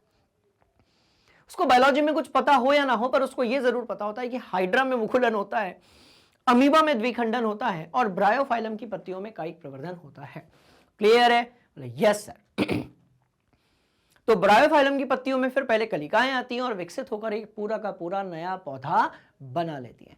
क्लियर है कहानी? बोलो यस सर। इसको थोड़ा पानी वानी देते रहना, कुछ समय बाद ये पेड़ बन जाएगा। क्लियर है कहानी? बोलो यस सर। बहुत बढ़िया, बहुत बढ़िया, बहुत बढ़िया। अब यदि हम बात करते हैं कि इसके बारे में, कृत्रिम विधियों के बारे में, मतलब जो हम करवाते हैं, प्रकृति नहीं करती है, उसमें भैया रोपण में आपका आम आ गया, कर्तन जो है इसमें गुलाब आ गया, लेयरिंग में आपकी चमेली आ गई। क्या आ गई? तो चमेली आ गई। क्लियर है? Yes sir. और एक टॉपिक ऐसा है जिसके बहुत सारे क्वेश्चंस आ जाते हैं और इसको हम कहते हैं ऊतक संवर्धन। अब ये क्या होता है, बहुत ध्यान से देखिएगा, इसके क्वेश्चन आते ही आते हैं। इसको अपन कहते हैं टिश्यू कल्चर। मतलब बायोलॉजी में तो बहुत कम, पर यदि आप एग्रीकल्चर की बात करेंगे, बॉटनी की यदि आप बात करेंगे, तो भैया ये बड़ा फेवरेट और हॉट टॉपिक होता है, टिश्यू कल्चर यानी कि ऊतक संवर्धन। बहुत ध्यान से देखिएगा, एक ऐसी विधि जिसमें किसी भी पौधे की शाखा के सिरे से कुछ कोशिकाएं ली जाती हैं। बात समझ में आ रही है? कुछ कोशिकाएं जो है उन्हें ली जाती है और उन्हें पोषक माध्यम में रखा जाता है। मतलब आप कहोगे सर ये कैसे, थोड़ा एक्सप्लेन कर दीजिए। तो अपन ने एक डिब्बा लिया, इस डिब्बे के अंदर जो है हमने कुछ एक कोशिकाएं ले ली। चलो ये हमने जो है कुछ एक कोशिकाएं ले ली। ये हमने क्या ले लिया? तो आपने कहा सर कोशिकाएं कोशिकाएं कोशिकाएं ले ली। चलो ठीक है। अब ये जो कोशिकाएं हैं, राइट, इसको अपने को विकसित करके एक पूरे पौधे में परिवर्तित करना है। तो उसके लिए हमने क्या किया, बहुत ध्यान से देखिएगा, इन कोशिकाओं को हमने पोषक माध्यम में रखा। अरे बाबा, बड़े इंटेलिजेंट प्राणी हम लोग। तो इसको हमने पोषक माध्यम में रखा और यह कोशिकाएं गुणन करके कोशिकाओं के गुच्छे यानी कि कैसल में परिवर्तित हो जाएंगी। ये कोशिकाओं के गुच्छे यानी कि कैसल में परिवर्तित हो जाएंगी। तो कैसे परिवर्तित हो जाएंगी वो भी बनाने की कोशिश करता हूं, राइट। उम्मीद है आप लोग समझने की कोशिश करेंगे। बहुत इंटरेस्टिंग कहानी। तो ये परिवर्तित हो जाएगी किसमें? कोशिकाओं के गुच्छों में परिवर्तित हो जाएगी। ये देखो, बात समझ में आई? बोलो यस सर। तो कोशिकाओं के गुच्छे में ये परिवर्तित हो जाएगी, जिसको हम लोग क्या बोलेंगे? कैसल बोलेंगे। ठीक है, बोलो यस सर। और ये कैसल जो होगा इसको फिर हार्मोन माध्यम में रखेंगे, जहां उसमें विभेदन होकर नए पौधे का निर्माण होगा। तो बहुत ध्यान से देखिएगा, कैसल जो रहेगा, राइट, इसको फिर हम हार्मोन माध्यम में रखेंगे। पूछो क्यों? जैसे हमारे लिए नियंत्रण और समन्वय के लिए हार्मोन जरूरी होते हैं, ऐसे पेड़ पौधों के लिए भी होते हैं। तो कैसल को हम हार्मोन माध्यम में रखेंगे, जहां उसमें विभेदन होगा और नए पौधे का निर्माण हो जाएगा। और बाद में इसे जो है हम मिट्टी में क्या कर देंगे भैया? रोपित कर देंगे। तो आर्किड के जितने भी सजावटी पौधे होते हैं, बहुत सारे बॉन्साई वाले पौधे भी जो होते हैं, जो कि छोटे होते हैं और क्यूट से दिखते हैं, बात समझ में आ रही है, उन सबको भी हम कायिक प्रवर्धन ऊतक संवर्धन द्वारा बना सकते हैं। क्लियर है कहानी? बोलो यस सर। ये और विकसित होगी तो फिर ये पेड़ में परिवर्तित हो जाएगी। तो आप सोच कर देखो कितनी इंटरेस्टिंग कहानी है कि कोशिकाएं लिया आपने और उन कोशिकाओं से, ऊतक भी नहीं लिया आपने, कोशिकाएं ली और उन कोशिकाओं से आपने पूरा का पूरा एक पेड़ जो है उसमें परिवर्तित कर दिया। किसको? कोशिकाओं को। ठीक है जी, बढ़िया, नोट करो। पक्का पक्का पक्का पक्का पक्का, बहुत शानदार कहानी थी। और एक सवाल आपको हमेशा पूछा जाएगा कि कायिक प्रवर्धन जो होता है उसके लाभ तो बताइए। सबसे इंटरेस्टिंग और पहला लाभ देखो, ऐसे पौधे जो बीज उत्पन्न नहीं कर सकते, जैसे आपने कभी भी केले का बीज नहीं देखा होगा, गुलाब का आपने कभी बीज नहीं देखा होगा, बात समझ में आ रही है? अब जब भाई ये बीज ही उत्पन्न नहीं कर सकते तो सीधी बात है कि बीज लगाकर तो हम इनको उत्पन्न पैदा नहीं कर पाएंगे, तो हम कायिक संवर्धन के माध्यम से, कायिक प्रवर्धन के माध्यम से इनको उगाते हैं। दूसरी बात, नए पौधे जो बनते हैं वो आनुवंशिक रूप से जनक के समान होते हैं। तब तो हम कहते हैं ना कि भाई अलैंगिक जनन जो है, राइट, उसमें क्लोन पैदा होते हैं। अलैंगिक जनन जो है उसमें क्लोन पैदा होते हैं। उदाहरण रुको सोचने दो, अच्छा तगड़ा वाला उदाहरण, सफेद गुलाब की कलम काट के यदि लगाओगे तो सफेद गुलाब भी पैदा होगा ना भैया। बात समझ में आ रही है? बोलो यस सर। मतलब ये कि जैसा जनक होगा वैसा ही पौधा पैदा होगा। दूसरा, जो बीज रहित फल होते हैं उसको उगाने में, कुछ ऐसे फल होते हैं जिसमें बीज होता ही नहीं है, कुछ ऐसे फल होते हैं जिसमें बीज होता ही नहीं, तो बीज रहित फल को उगाने के लिए हम उपयोग करते हैं किसका?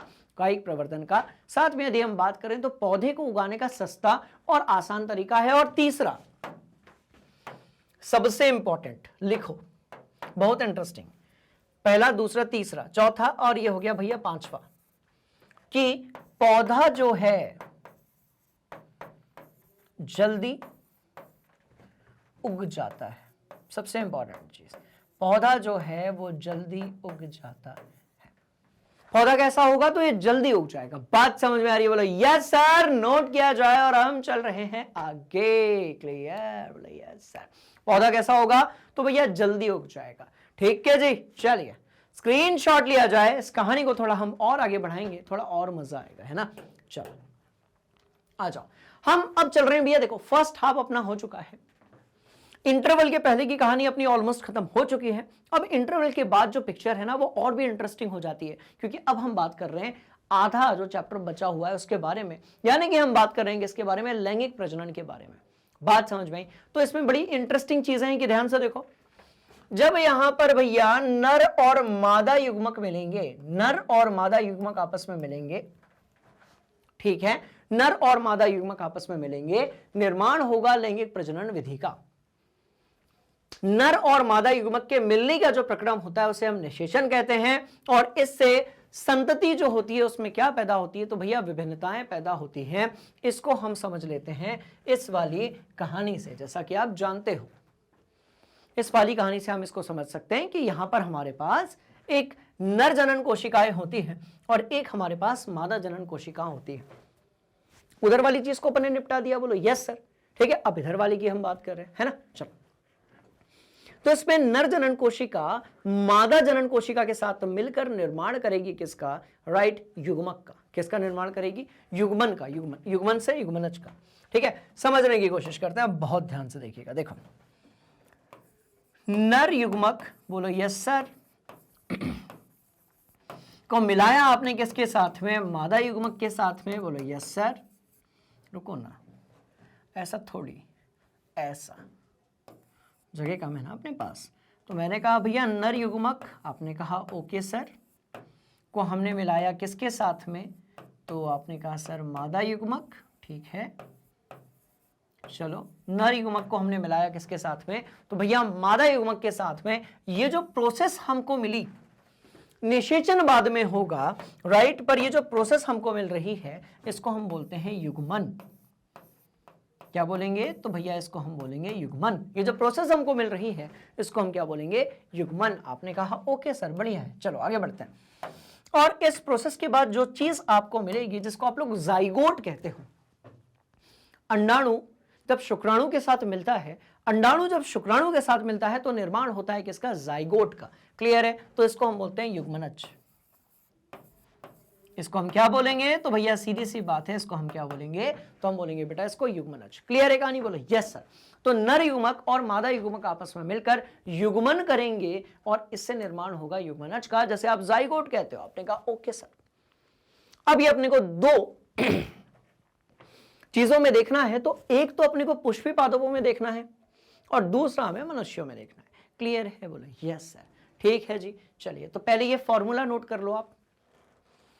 नर युग्मक मतलब ये जनन कोशिका को हम कहते हैं। किसको बोलेंगे? तो ये जनन कोशिका है। युग्मक जो होते हैं वो क्या होते हैं? तो भैया जनन कोशिकाएं होती हैं, जनन कोशिकाएं होती हैं। ठीक? बोलो यस सर। तो जनन कोशिकाएं जो होती हैं उसको हम युग्मक कहते हैं। युग्मक आपस में मिलकर युग्मन प्रोसेस करते हैं और इससे युग्मनज का निर्माण होता है। यही विकसित होकर पूरी जो प्रोसेस है उसको हम निषेचन कहेंगे, इस पर्टिकुलर प्रोसेस को हम युग्मन कहेंगे। बात समझ में आई? और यही विकसित होकर पहले भ्रूण में परिवर्तित होगा और उसके बाद वो जो भ्रूण है वो परिवर्तित हो जाएगा किसमें? संतति यानी कि शिशु में। क्लियर? तो पहले हम पौधों के बारे में पढ़ लेंगे और उसके बाद जो है हम बात करेंगे किसके बारे में? तो भैया हम बात करेंगे मनुष्य के बारे में। आप स्क्रीनशॉट लीजिए, कहानी और भी ज्यादा इंटरेस्टिंग होने वाली है। चलिए अब आप बोलोगे सर देखो जब भी हम बात करते हैं किसके बारे में, हम लैंगिक जनन के बारे में बात करते हैं, तो हमें यह चीज देखनी है कि भैया पुष्प दो प्रकार के होते हैं, उभयलिंगी होते हैं और एक लिंगी होते हैं। अब आप बोलोगे सर उभयलिंगी और एक लिंगी, थोड़ा इस पर रोशनी डालिए, प्रकाश डालिए, कहानी और इजी हो जाएगी। तो ध्यान से देखिएगा, ऐसे पुष्प जिसमें स्त्री केसर और पुंकेसर दोनों होते हैं। बात समझ में? ऐसे पुष्प जिसमें स्त्री केसर और पुंकेसर जो है वो दोनों होते हैं। अब स्त्री केसर यदि है इसका मतलब क्या कि भैया इसमें अंडाशय होगा। ठीक? इसमें क्या होगा? अंडाशय। पुंकेसर यदि है इसका मतलब क्या? इसमें जो है परागकण होगा। बात समझ में आ रही है? इसमें क्या होगा? परागकण होगा। तो जिसमें स्त्री केसर है और जिसमें पुंकेसर दोनों होता है, इसको हम क्या बोलते हैं? तो ध्यान से देखेंगे, इसको हम बोलते हैं उभयलिंगी पुष्प। उभयलिंगी पुष्प का एक और नाम क्या है? तो उसको मैं यहां पर लिख देता हूं, उभयलिंगी। तो हम क्या बोल रहे हैं? ध्यान से देखिएगा, उभयलिंगी को हम लोग द्विलिंगी भी कहते हैं। तो ठीक है भैया, द्विलिंगी हो गया ये, द्विलिंगी। ठीक? बोलो यस सर। ठीक? तो उभयलिंगी को आप और क्या कहोगे? तो द्विलिंगी भी कहोगे। तो ये हो गया आपका उभयलिंगी पुष्प जिसमें स्त्री केसर पुंकेसर दोनों है। एग्जाम्पल क्या है? तो सरसों है और गुड़हल है। पर यदि हम बात करते हैं एक लिंगी पुष्प की, तो भैया इसमें स्त्री केसर अलग रहेगा। एक फूल में सिर्फ स्त्री केसर रहेगा और एक में सिर्फ जो है पुंकेसर रहेगा। ये दोनों में से कोई एक रहेगा। तो इसका उदाहरण हो गया पपीता या फिर तरबूज। क्लियर है कहानी? बोलो यस सर। तगड़ा वाला स्क्रीनशॉट हो जाए, उसके बाद बढ़ रहे हैं आगे। कुछ और मजेदार चीज मैं आप लोगों को बताने वाला हूं। Hurry up. चलिए भैया, तो आपने यहां तक भी नोट कर लिया, बढ़िया वाली ये बात है। हम देख लेते हैं कि जो हमारा फूल होता है, पुष्प होता है, पुष्पा जो हमारा होता है, बात समझ में आ रही है, जिसको हम फ्लावर कहते हैं, फायर नहीं कहते हैं। क्लियर? वो कैसा दिखता है? तो बहुत ध्यान से देखिएगा, ये रहा पुष्प और ऐसा ही डायग्राम आपको जो है परीक्षा में बनाना है। अब आप बोलोगे सर इस डायग्राम में ऐसा क्या खास है? तो ध्यान से देखिएगा, ये डायग्राम जो है ये द्विलिंगी या फिर उभयलिंगी पुष्प का है।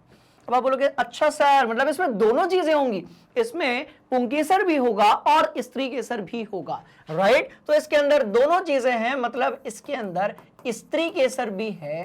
ठीक? इसके अंदर स्त्री केसर भी है। यदि आपको दिख रहा है तो आप यहां पर देख सकते हैं। देखो, इसमें स्त्री केसर भी है और इसमें जो है पुंकेसर भी है। मतलब ये एक प्रकार का क्या है? तो ये उभयलिंगी है। तो ये जो है ये कैसा है? तो आपने कहा सर ये उभयलिंगी पुष्प है। ये कैसा है? तो बाबूजी ये है उभयलिंगी पुष्प। क्लियर? तो अब ध्यान से आप देखेंगे पुंकेसर के अंदर कौन सी चीजें होती हैं? तो इसमें मुख्य रूप से दो चीजें आती है। एक तो है भैया तंतु, एक जो है वो है तंतु, दूसरी जो चीज है वो है परागकोश। बात समझ में आ गई? पर यदि आप बात करते हो स्त्री केसर के बारे में, तो इसमें है क्या क्या? तो आप ध्यान से देखो देखो देखो, तो एक जो चीज है वर्तिकाग्र है। मतलब वर्तिकाग्र वो जगह है जहां से, वर्तिकाग्र वो जगह है जहां से जो परागकण होता है, जो कि परागकोश के अंदर पाया जाता है, राइट? वो एंट्री मारता है इधर पे बीजांड में जाने के लिए। क्लियर। दूसरी बात, वर्तिका क्या होगी, तो ध्यान से देखिएगा, वर्तिका जो है वो होगी, देखो ये वाला तो वर्तिकाग्र हो गया, ये वाला जो भाग है बाह्य भाग, उसको हम कहते हैं वर्तिका। और भैया ये पूरा जो भाग है ये अंडाशय है जिसके अंदर पाया जाता है बीजांड, जो कि किसका भाग है, तो जिसके अंदर होता है मादा जनन कोशिका। क्लियर है कहानी, बोलो यस सर। साथ में आप जो है बाह्यदल और पंखुड़ी भी देख रहे होंगे, और ये कहानी बड़ी इंटरेस्टिंग है, डायग्राम अपने को बनाना है, बात समझ में आ गई। तो ये उभयलिंगी है। अब यदि हम बात करते हैं कि पुंकेसर वाला पुष्प, तो उसमें ये बीच वाला पोर्शन गायब रहेगा। यदि हम बोलते हैं कि स्त्री केसर वाला पुष्प, तो इसमें आसपास वाला अंग गायब रहेगा, सिर्फ बीच वाला जो भाग है वही बना हुआ होगा। क्लियर, बोलो यस सर, बोलो यस सर, बोलो यस सर। और आगे बढ़ेंगे, ठीक है। बीज निर्माण की जो प्रक्रिया होती है ना, ये बहुत अच्छा टॉपिक है, यहां से बहुत बार क्वेश्चंस पूछे गए हैं कि बीज निर्माण की जो प्रक्रिया होती है उसके बारे में आप बताइए। तो ध्यान से देखिएगा, परागकोश में जो भी उत्पन्न परागकण होते हैं, परागकोश में उत्पन्न जितने भी क्या होते हैं भैया, परागकण होते हैं, राइट। ये हवा, पानी और किसी जंतु, जिसमें कि आ गए आपके कीट, तितली, तिलती नहीं, तितली, ठीक। और जिसके बारे में सबसे ज्यादा कहानियां और कविताएं बनती हैं कि जो भौरा होता है वह फूल के आसपास क्यों मंडराता रहता है, भौरा जो होता है वो फूल के आसपास क्यों मंडराता है। तो ये जो भौरा है, कीट पतंगे हैं, तितली है, हवा है, पानी है और अलग अलग प्रकार के जो जंतु होते हैं, राइट, ये क्या करते हैं, बहुत ध्यान से देखिएगा, ये परागकोश में उत्पन्न जो भी परागकण होता है, परागकोश के अंदर क्या होता है, तो परागकण होता है। और परागकण क्या है, तो ध्यान से देखिए, इसको हम बोलेंगे बेटा नर युग्मक। क्या बोलेंगे, तो इसको हम बोलेंगे नर युग्मक, राइट। इसको हवा, पानी, जंतु, कीट, तितली, पतंगों के द्वारा फूल के वर्तिकाग्र तक पहुंचाया जाता है। बात समझ में आ रही है, कहां तक, तो वर्तिकाग्र तक पहुंचाया जाता है, राइट। यदि ऐसा है तो इसको हम क्या बोलेंगे, स्वपरागण। और दूसरे फूल के वर्तिकाग्र तक यदि पहुंचाया जाएगा तो इसको हम परपरागण बोलेंगे। उसी फूल में पहुंचाया जाएगा तो इसको हम स्वपरागण बोलेंगे। दूसरे फूल के वर्तिकाग्र तक पहुंचाया दी जाएगा तो इसको हम क्या बोलेंगे, बहुत ध्यान से देखिएगा, तो इसको जो है हम लोग परक परागण बोलेंगे। क्या बोलेंगे, परपरागण बोलेंगे। क्लियर है कहानी। तो ये कहलाती है परागण की कहानी। देखो, परागण और निषेचन में होता है डिफरेंस। यहां पर सिर्फ हम डिस्कस कर रहे हैं किसके बारे में, परागण के बारे में, निषेचन इसके बाद होगा। बात समझ में आई, बोलो यस सर। तो परागण का सिंपल सा मतलब है, बहुत ऐसी कोई रॉकेट साइंस नहीं है, कोई ऐसा कॉम्प्लिकेटेड पार्ट नहीं है। परागकण का निकलकर वर्तिकाग्र तक पहुंचना, बहुत क्लियर है कहानी। देखो, परागकण का यहां से निकल के वर्तिकाग्र तक पहुंचने की जो बात है, राइट, इसको हम लोग क्या बोलते हैं, हम इसको बोलते हैं परागण। और परागण से जो है एक नलिका विकसित होती है जो कि वर्तिका से होते हुए बीजांड तक पहुंच जाती है। क्लियर है कहानी, बोलो यस सर। तो परागकण से एक नलिका विकसित होती है जो कि वर्तिका से होते हुए बीजांड तक जाती है, जिसे हम पराग नली बोलते हैं। जिसे हम क्या बोलेंगे, तो हम बोलते हैं इसे पराग नली। याद रहे, पराग नली जो है वो पुंकेसर का भाग नहीं है। यहां पर बहुत सारे बच्चों को होता है कंफ्यूजन।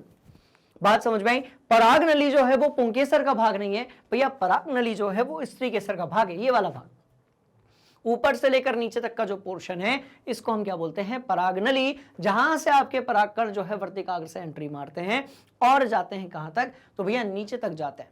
बात समझ में आ रही। तो जितना वो डिस्टेंस ट्रेवल करते हैं नीचे तक, उसको हम क्या बोलते हैं, पराग नली। चलो बहुत बढ़िया, ठीक है जी। चलिए, तो पराग नली में जैसे ही वो पहुंचे, अब परागनली से होते हुए कहां पहुंचे, तो अंडाशय के अंदर पहुंचे। अब अंडाशय के अंदर क्या होता है, नर और मादा युग्मक का निषेचन होता है।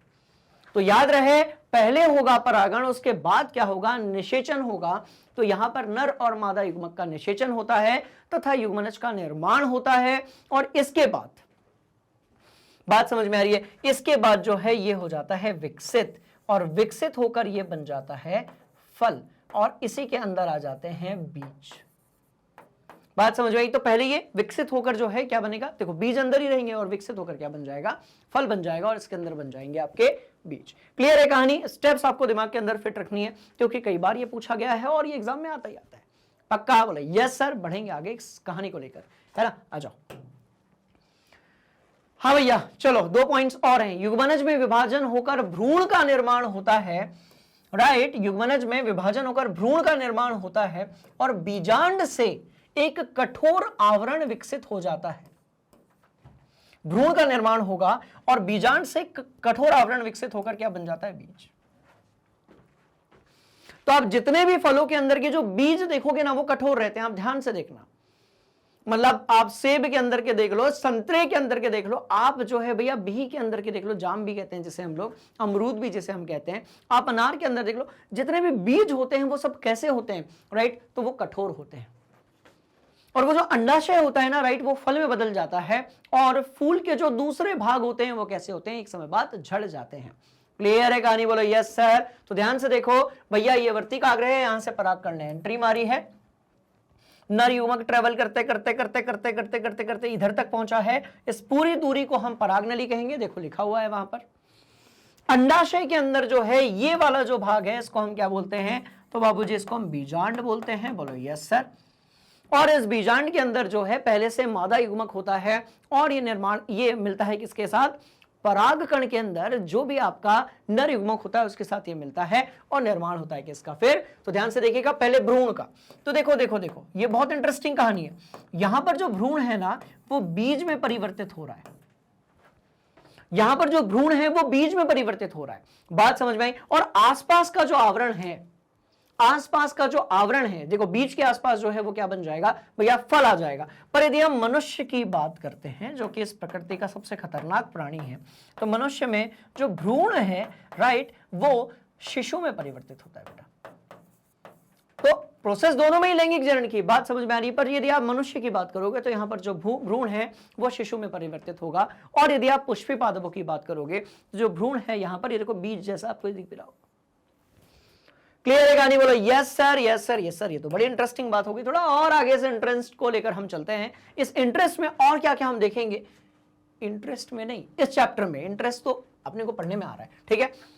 हम बात करने वाले हैं भैया मानव में प्रजनन की, और मानव में जब लैंगिक जनन होता है तो यहां पर ध्यान से देखिएगा, यहां पर अपने को सेपरेटली पढ़ना पड़ेगा नर जनन तंत्र के बारे में, और अपने को यहां पर सेपरेटली ही पढ़ना पड़ेगा मादा जनन तंत्र के बारे में। क्लियर है कहानी, बोलो यस सर। तो ध्यान से देखिएगा मानव में कैसा होता है, तो लैंगिक जनन होता है। और लैंगिक परिपक्वता कब होती है, तो ध्यान से देखो हम बात करते हैं नर यानी कि बालकों से। तो जब भी कोई बालक अपने किशोर अवस्था में राइट आ जाता है, 13 साल 14 साल 15 साल, उस समय पर उसकी दाढ़ी मूछ आना स्टार्ट हो जाती है, राइट, दाढ़ी और मूछ में बाल आना स्टार्ट हो जाते हैं, साथ में उसकी जो आवाज होती है वो भारी होना स्टार्ट हो जाती है, बोलो यस सर। साथ में जो है विपरीत लिंग को देखकर उसमें आकर्षण उत्पन्न होने लगता है, मतलब लड़का है तो लड़की पसंद आने लगेगी, लड़की है तो लड़का पसंद आने लगेगा। ये सब होता है हार्मोन के कारण। ये सब इस बात का सिग्नल है कि वृषण जो है, राइट, उसने शुक्राणुओं का निर्माण कर दिया है शुरू। अब आप बोलोगे सर शुक्राणु क्या होता है, वो तो बताइए। अरे भैया बहुत सिंपल सी चीज, शुक्राणु जो है वो क्या है, ध्यान से देखोगे तो ये नर जनन कोशिका है।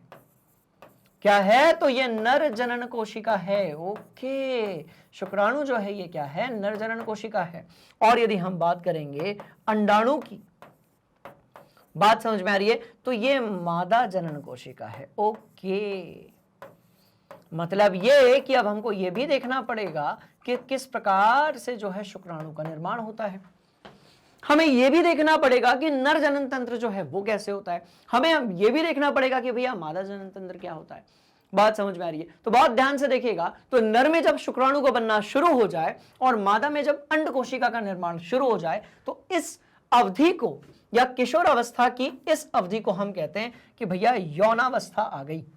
बात समझ में आई, बोलो यस सर। और यहां से इस चैप्टर के इस पार्ट की शुरुआत होती है, इसी को हम कहते हैं यौनारंभ। इसी को हम क्या बोलेंगे, बहुत ध्यान से देखिएगा, तो इसी को हम लोग बोलेंगे यौनारंभ। क्लियर। तो शुक्राणु बनेगा किसमें, नर जनन कोशिकाओं में। अंडाणु जो है वो बनेगा किसमें, मादा जनन कोशिकाओं में। और यदि आप मनुष्यों की बात करोगे तो मनुष्य जो है वो एक लिंगी ही होगा। मतलब मनुष्य में या तो नर होगा या तो मादा होगा या तो दोनों नहीं होंगे। बात समझ में आ रही है, पर एक में दोनों नहीं हो सकते। मतलब शुक्राणु और अंडाणु एक ही शरीर के अंदर नहीं बन सकता। तो बहुत ध्यान से देखेगा, ये होगा एक लिंगी। कैसा होगा, तो एक लिंगी होगा। क्लियर है, बोला यस सर। एक तगड़ा वाला गर्मा गर्म स्क्रीनशॉट हो जाए और अब कहानी की हम करते हैं अगले एपिसोड की शुरुआत। ठीक है, नोट कर लो। चलो, बहुत बढ़िया। अच्छा आपने किया था नोट, ये लो नोट कर लो। पक्का? चलिए चलिए चलिए चलिए चलिए चलिए, यौनारंभ पर, यौनावस्था पर कौन से परिवर्तन होते हैं, बहुत ध्यान से देखिएगा। किशोरों में क्या होता है, तो कांक और जननांग के पास गहरे बालों का उगना, बिल्कुल सही बात है। दूसरा, त्वचा जो है उसका तेलीय होना तथा मुहासे निकलना। तीसरी बात, जो आवाज होगी, राइट, वो कैसी हो जाएगी, तो भारी हो जाएगी। चौथी बात भैया, मूंछ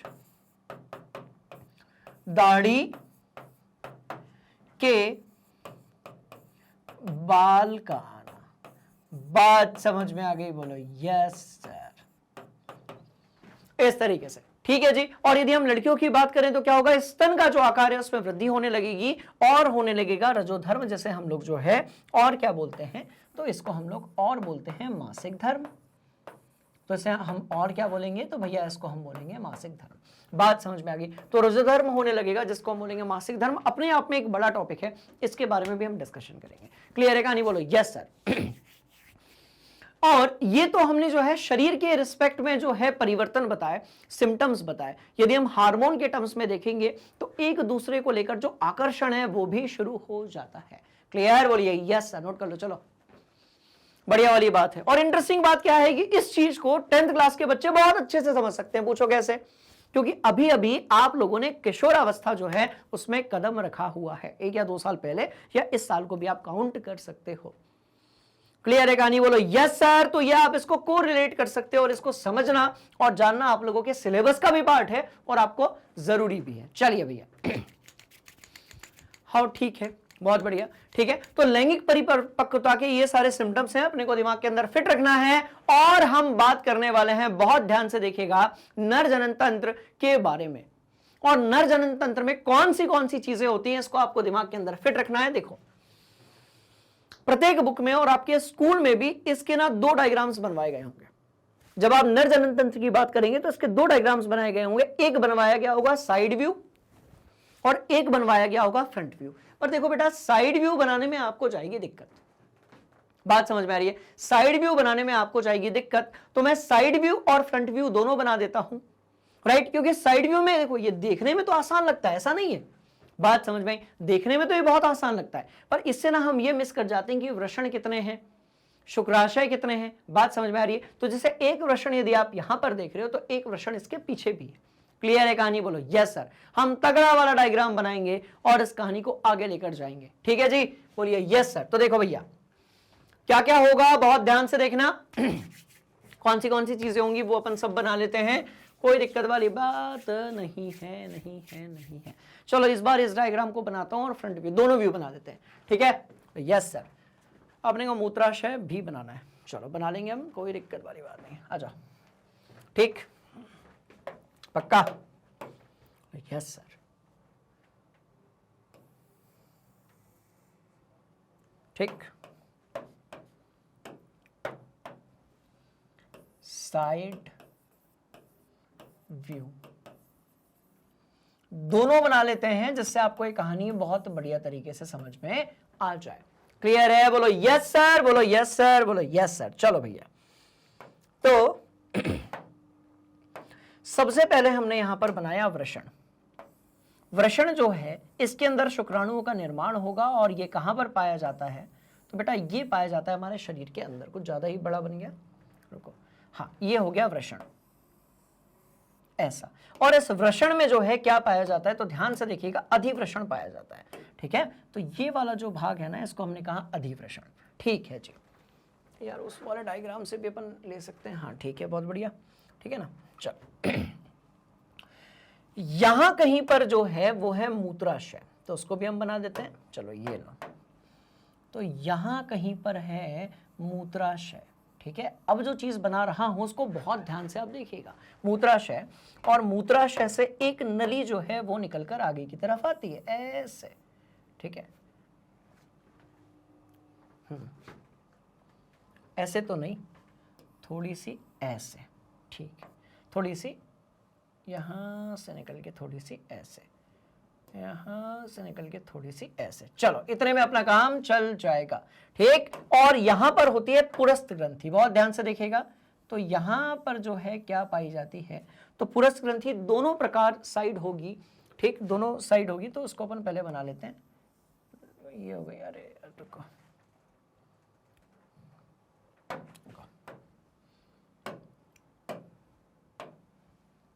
तो भैया ये हो गई पुरस्थ ग्रंथि, ठीक है, पक्का बोलो यस सर। तो ये हो गई कौन सी चीज, तो ये हो गई पुरस्थ ग्रंथि।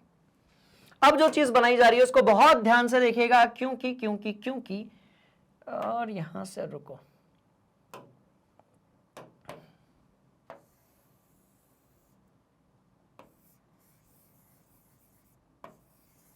बस, और अब कुछ बचा नहीं, अब तो हम आसानी से जो है कनेक्ट कर सकते हैं इसको, ठीक है। और ये लो, इस तरीके से जो है हमने इसको कनेक्ट कर दिया। चलो भैया, तो इस तरीके से हमने यहाँ पर इसको कनेक्ट कर दिया। चलिए, अब सिर्फ नेमिंग करना बाकी है और उसके बाद ये पूरी कहानी जो है वो क्लियर हो जाएगी। अब बहुत ध्यान से देखिएगा कि इसको हम कहते हैं वृषण। इसको हम क्या कहते हैं, तो भैया इसको हम कहते हैं वृषण, और इसके अंदर शुक्राणु जो होते हैं, राइट, बोलो यस सर। इसके अंदर शुक्राणु का क्या होगा, निर्माण होगा। तो इसके अंदर जो है किस चीज का निर्माण होगा, तो भैया शुक्राणु का निर्माण होगा। ग्रीन कलर से आपको जो चीज दिख रही है इसको हम कहते हैं अधिवृषण। इसको हम क्या बोलेंगे, तो इसको हम बोलेंगे अधिवृषण। शुक्राणु जब परिपक्व हो जाते हैं तो कुछ समय तक स्टोर होते हैं किसमें, अधिवृषण में। और ये जो चीज होती है ना, इसको हम कहते हैं शुक्रवाहिनी।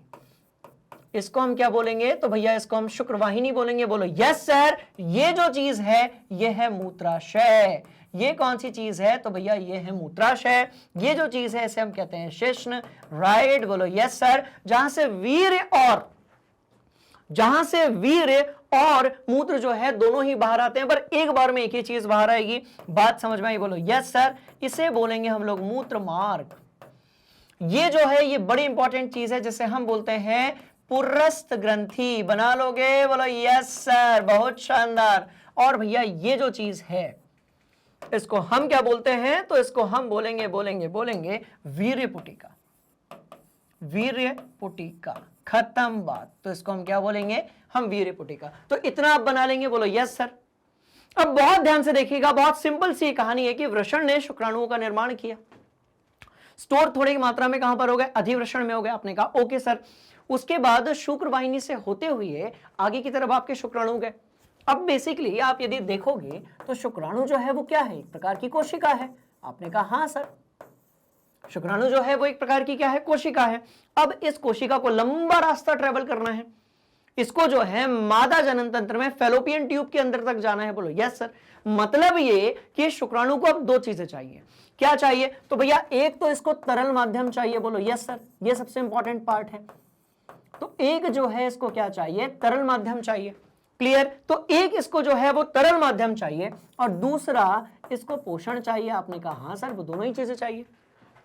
क्योंकि शुक्राणु, देखो वृषण जो है वो शरीर के बाहर होता है, क्योंकि इसे हमारे शरीर से 2 से 3 डिग्री जो है कम तापमान की जरूरत होती है, ताकि जो शुक्राणु बन रहे हैं उनकी संख्या यानी कि क्वांटिटी और क्वालिटी यानी कि गुणवत्ता जो है वो दोनों अच्छी हो सके। ज्यादा तापमान में शुक्राणु कम बनते हैं। क्लियर है कहानी, बोलो यस सर। तो बहुत ध्यान से देखिएगा, वृषण में निर्माण हुआ किसका, शुक्राणुओं का। ये आगे की तरफ गए, पर ये सिर्फ क्या है, कोशिका है। अब इसको चाहिए तरल माध्यम और पोषण। तो वीर्य पुटिका, जैसे हम लोग शुक्राशय भी कहते हैं, देखो जगह नहीं है इसलिए लिख नहीं रहा हूं। वीर्य पुटिका जैसे हम लोग शुक्राशय भी कहते हैं, राइट। वीर्य पुटिका, शुक्राशय और जो पुरस्थ ग्रंथि है, ये एक तरल माध्यम जो है वो प्रदान करती है शुक्राणुओं को। बहुत ध्यान से सुनना, वीर्य पुटिका और पुरस्थ ग्रंथि जो है वो तरल माध्यम प्रोवाइड करती है किसको, शुक्राणुओं को, जैसे हम कहते हैं वीर्य। तो वीर्य जो है वो एक तरल माध्यम है जो कि शुक्राणुओं को आगे लेकर जाता है और उन्हें पोषण प्रदान करता है। क्लियर। तो ये दोनों मिलता है कहां से, तो वीर्य का निर्माण वीर्य पुटिका और पुरस्थ ग्रंथि के माध्यम से होता है। और यहां से होता हुआ फिर जो है, इसको अपन पूरा आगे बना देते हैं ना, काहे घबराते हो, ये लो बात समझ में आ गई। तो ध्यान से देखेंगे, पुरस्थ ग्रंथि जो है वो जंक्शन है। मतलब भैया जब मूत्र बाहर जा रहा होगा तब वीर्य बाहर नहीं जाएगा, और जब वीर्य बाहर जा रहा होगा तो मूत्र बाहर नहीं जाएगा। बात समझ में आ गई, बोलो यस सर। तो ये कंट्रोल भी कौन करता है, पुरस्थ ग्रंथि करती है। क्लियर है कहानी, बोलो यस सर। कॉपी में बढ़िया तरीके से नोट कर लो। ये था भैया साइड व्यू। अब अपने को बनाना है फ्रंट व्यू। बात समझ में आ गई। तो ये था साइड व्यू।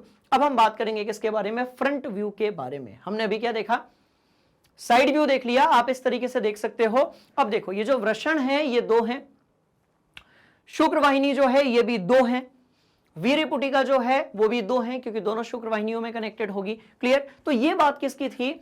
आपके साइड व्यू की। अब हम इसका ना फ्रंट व्यू भी बनाएंगे क्योंकि एग्जाम में वो भी भैया पूछ लिया जाता है। क्लियर है कहानी? बोलो यस सर। तो ये था साइड व्यू, ये थे इंपॉर्टेंट पॉइंट्स जिसको आपको अपनी कॉपी के अंदर नोट करना है। आप पहले से नोट कीजिए, हम डिस्कस करेंगे और आगे बढ़ेंगे और हम इसका फ्रंट व्यू भी बनाएंगे जो कि और इंटरेस्टिंग है। ठीक है, चलो आगे बढ़ो। बस बात हो गई खत्म। अपन जो है साइड व्यू देख चुके हैं, फ्रंट व्यू अपने को बनाना है, कहानी बड़ी इंटरेस्टिंग हो जाएगी। आइए, टेस्टोस्टेरोन के कार्य बारे सब कुछ अपन दिमाग के अंदर कर चुके हैं सेट। बोलो यस सर। चलो भैया, तो अब क्या किया गया, बहुत आप ध्यान से देखेंगे तो क्या किया गया, तो सबसे पहले जो है यहां पर बनाया गया शिश्न। ठीक है, चलो ये बना दिया गया शिश्न। चलिए ये जो है ये, अरे चलो इस तरीके से शिश्न बना दिया गया। फ्रंट व्यू की बात करेंगे, मतलब कि वो डायग्राम जो हमें बनाना है एग्जाम में। इसके पहले जो हमने बनाया था वो भी आप बना सकते हो और इस डायग्राम को भी आप बना सकते हो। ठीक है, दोनों में से जैसा पूछा जाएगा वैसा आप बना सकते हैं, कोई घबराने वाली बात नहीं है। चलिए, और हम जो है बनाने वाले हैं कौन सी चीज, तो भैया पुरस्थ ग्रंथि अपने को बनानी है। क्या बनानी है? तो आप बोलोगे सर पुरस्थ ग्रंथि बनानी है, तो ये बना दी पुरस्थ ग्रंथि। ठीक है, चलो ये ऐसी बना दी पुरस्थ ग्रंथि। ठीक है जी, पुरस्थ ग्रंथि जो है वो बनाई जा चुकी है, ये बन गई पुरस्थ ग्रंथि। ठीक है, पुरस्थ ग्रंथि जो रहेगी उसके ऊपर क्या रहेगा, तो भैया उसके ऊपर रहेगा मूत्राशय। उसके ऊपर जो है वो क्या रहेगा, तो यहां पर रहेगा मूत्राशय। कौन सी चीज रहेगी, बहुत ध्यान से देखिएगा, तो यहां पर रहेगा ये मूत्राशय। ठीक, पक्का? बोलो यस सर। चलो, तो ये हो गया मूत्राशय और हम जो है यहां से बना रहे हैं, ये हो गया मार्ग। ठीक, जैसे जो वीर और मूत्र दोनों ही चीजें कैसी होंगी भैया, बाहर की तरफ आएंगे। चलो बहुत बढ़िया। साथ में यदि हम ध्यान से देखेंगे तो एक वृषण हमने यहां बना दिया, एक वृषण हमने यहां बना दिया। अब हम अधिवृषण बना लेते हैं जो भी और भी इंटरेस्टिंग, ध्यान से देखिएगा। तो ये भैया अधिवृषण बन गया, ये बन गया अधिवृषण। ठीक, और आपको क्या करना है, यहां से ऐसा और यहां से ऐसा। तो आप देखेंगे कि जो मूत्राशय है, राइट, वो रास्ता और वृषण से आने वाला जो रास्ता है उसमें वो जो पुरस्थ ग्रंथि बनी हुई है वो किसका काम कर रही है, तो भाई जंक्शन का काम कर रही है। बस बात खत्म हो गई। और ये लो, और ये लो। ठीक है, ये हमने बना दी वीर्यपुटिका। ये कौन सी चीज बना दी, तो सर ये बना दी हमने वीर्यपुटिका, जिसको हम लोग शुक्राशय भी कहते हैं। चलिए, तो लेवलिंग एक बार हम कर लेते हैं, कहानी और इजी हो जाएगी। तो भैया ये हो गया मूत्राशय। ओके जी, बहुत बढ़िया। इससे क्या बोलोगे, तो ये हो जाएगा वृषण। राइट, बोलो यस सर। ये जो ग्रीन वाला यहां पर आपको दिख रहा है इसको हम बोलेंगे अधिवृषण। और वृषण किस में पाया जाएगा, तो वृषण कोश में पाया जाएगा। राइट, बोलो यस सर। बहुत इंटरेस्टिंग कहानी। चलिए इसे हम क्या बोलेंगे, तो ये हो जाएगी शुक्र वाहिनी। कौन सी चीज, तो शुक्र वाहिनी। ठीक है, शुक्र वाहिनी। चलिए, और क्या है, तो भैया इसको आप क्या बोलोगे, तो ये हो जाएगा शुक्राशय। ये कौन सी चीज हो जाएगी, शुक्राशय हो जाएगा, जिसको हम लोग वीर्यपुटिका भी बोलते हैं। क्या बोलते हैं, तो वीर्यपुटिका भी बोलते हैं। क्लियर है कहानी, बोलो यस सर। ये है पुरस्थ ग्रंथि। क्या है, पुरस्थ ग्रंथि। क्या है, क्या है, क्या है, तो पुरस्थ ग्रंथि। खत्म बात। ठीक, और इस वाले भाग को आप क्या बोलेंगे, तो ये होगा मूत्र वीर्य मार्ग। और ये क्या है, तो भैया ये हो गया शिश्न। ठीक है, बस खत्म बात। बात कैसी हो गई, खत्म। ठीक है, अब यदि आप ध्यान से देखेंगे तो शुक्राणु इधर से निकल रहा है। बोलो यस सर। निर्माण किसके अंदर हो रहा है, तो वृषण के अंदर निर्माण हो रहा है शुक्राणु का। ठीक है जी, बढ़िया वाली बात। वृषण से अधिवृषण होता हुआ, शुक्र वाहिनी से होता हुआ, देखो शुक्राणु बेसिकली क्या है, तो एक प्रकार की जनन कोशिका है। मतलब कि हमें चाहिए वो शुक्राणु के लिए पोषक तत्व के साथ साथ एक माध्यम वो प्रोवाइड करता है शुक्राशय और पुरस्थ ग्रंथि। दूसरा, पुरस्थ ग्रंथि जो है वो एक जंक्शन का काम करता है, क्योंकि आप जानते हो कि जब, ध्यान से देखना, इसको पूरा बना देते हैं। राइट, ये जो है एक जंक्शन का काम करेगा, क्योंकि जब यहां से वीर्य जा रहा होगा तो मूत्र पास नहीं होगा, और जब मूत्र जा रहा होगा तो वीर्य पास नहीं होगा। क्लियर है कहानी? बोलो यस सर। तो इस तरीके से ये फ्रंट व्यू हो जाएगा, जिसको हम बोलेंगे क्या, नर जनन तंत्र। तो इसको हम क्या बोलेंगे, तो भैया ये कहलाएगा नर जनन तंत्र। किसके लिए? फ्रंट व्यू के लिए। बात समझ में आ गई? बोलो yes sir, yes sir, yes sir, yes sir, yes sir. बस दैट्स ऑल। खेल कैसा हो गया? खत्म। आगे बढ़ते हैं, हर एक चीज का काम देख लेते हैं। शुक्र वाहिनी आप जानते हो, ये शुक्राणुओं को वृषण से शिश्न तक लेकर जाती है, और इसको हम क्या बोलते हैं? हम इसको बोलते हैं क्या, शुक्र वाहिनी। साथ में यदि हम बात करेंगे, सॉरी, मूत्र मार्ग की। किसकी बात करेंगे? मूत्र मार्ग की। तो यह मूत्र और वीर्य दोनों को बाहर ले जाने का मार्ग है, और बाहरी आवरण के साथ इसे क्या कहा जाता है, तो भैया शिश्न कहा जाता है। तो ध्यान से देखिएगा, अंदर जहां से फ्लो कर रहा है वो मूत्र मार्ग या वीर्य मार्ग है, ठीक है। पर यदि हम बाहरी आवरण की बात करेंगे तो हम इसको क्या बोलेंगे, तो ये कहलाएगा शिश्न। क्लियर है कहानी? बोलो यस सर। साथ में हम बात करेंगे कौन सी ग्रंथियां होती हैं, तो ध्यान से देखिएगा, शुक्राशय ग्रंथि और प्रोस्टेट ग्रंथि अपने स्राव जो रहते हैं उसको डाल देती हैं किसमें, शुक्र वाहिनी में। इससे क्या होता है, शुक्राणु जो है वो तरल माध्यम में आ जाते हैं। शुक्राणु जो है वो किस में आ जाते हैं, तो भैया शुक्राणु जो होंगे वो किस में आ जाएंगे, तरल माध्यम में। और यह माध्यम उन्हें क्या प्रोवाइड करेगा, तो पोषण प्रोवाइड करेगा। शुक्राणु जो होंगे वो तरल माध्यम में आ जाएंगे, और यह माध्यम उन्हें क्या प्रोवाइड करेगा, तो पोषण प्रोवाइड करेगा, उनके स्थानांतरण में सहायता करेगा। और शुक्राणु तथा ग्रंथियों का स्राव आपस में मिलकर क्या बनाएगा, वीर्य बनाएगा। तो वीर्य के दो काम, एक तो तरल माध्यम, ठीक है, उन्हें एक माध्यम प्रोवाइड करना, और दूसरा उन्हें पोषण प्रोवाइड करना। यहां से कई बार सवाल पूछ लिए जाते हैं। अपना बेसिक कॉन्सेप्ट एकदम क्लियर है, इसलिए हमको घबराने वाली कोई भी जरूरत नहीं है। आइए इस कहानी को थोड़ा और आगे लेकर चलते हैं, हम बात करते हैं इसके बारे में, तो भैया मादा जनन तंत्र के बारे में। बहुत ध्यान से देखिएगा, इसमें क्या क्या चाहिए, तो इसमें होता है एक अंडाशय, जिसमें निर्माण होता है अंड कोशिका का, जिसे हम लोग अंडाणु भी कहते हैं। बात समझ में आ रही है? तो इसमें जो है अंडाशय होगा, अंडाशय जो है इसके अंदर निर्माण होगा अंड कोशिका या फिर अंडाणु का। और बहुत ध्यान से देखिएगा, लड़की के जन्म के समय से ही अंडाशय में हजारों अपरिपक्व क्या होते हैं, अंड होते हैं। और जैसे यौनावस्था प्रारंभ होती है, इनमें से कुछ अंड ऐसे होते हैं, अंड कोशिकाएं ऐसी होती हैं जो कैसी होने लगती हैं, परिपक्व होने लगती हैं। बहुत ध्यान से देखिएगा, दो में से एक अंडाशय जो है वो हर महीने एक परिपक्व अंड उत्पन्न करेगा। अब देखो फिक्स्ड है, यहां डायग्राम होगा अपने पास, बिल्कुल ये डायग्राम है। देखो आपको दो यहां पर ना अंडाशय दिख रहे होंगे, देखो दो अंडाशय दिख रहे होंगे, बना देता हूं इसको मैं, ठीक है जी? बोलो yes sir, yes sir, yes sir, yes sir, yes sir. तो हम जो है यहां पर बना सकते हैं दो अंडाशय। बात समझ में आ गई? चलिए हम इसकी जो आउटर बाउंड्री है वो भी बना लेते हैं।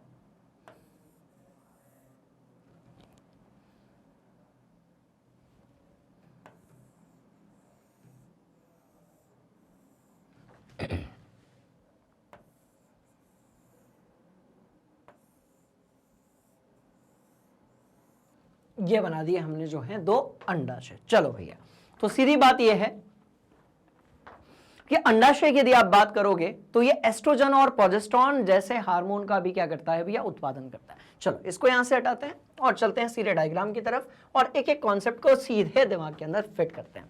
राइट, चलिए आइए। तो अब बात किसकी हो रही है? अंडाशय आप देख चुके हैं, बोलो यस सर। और ऐसी जगह जहां पर शुक्राणु और अंडाणु का निषेचन होता है उसे हम लोग क्या बोलते हैं, तो भैया उसको हम फैलोपियन ट्यूब यानी कि अंडवाहिका बोलते हैं। और अंडाशय द्वारा उत्पन्न अंड कोशिका को गर्भाशय तक क्या करती है, तो ये स्थानांतरित करती है।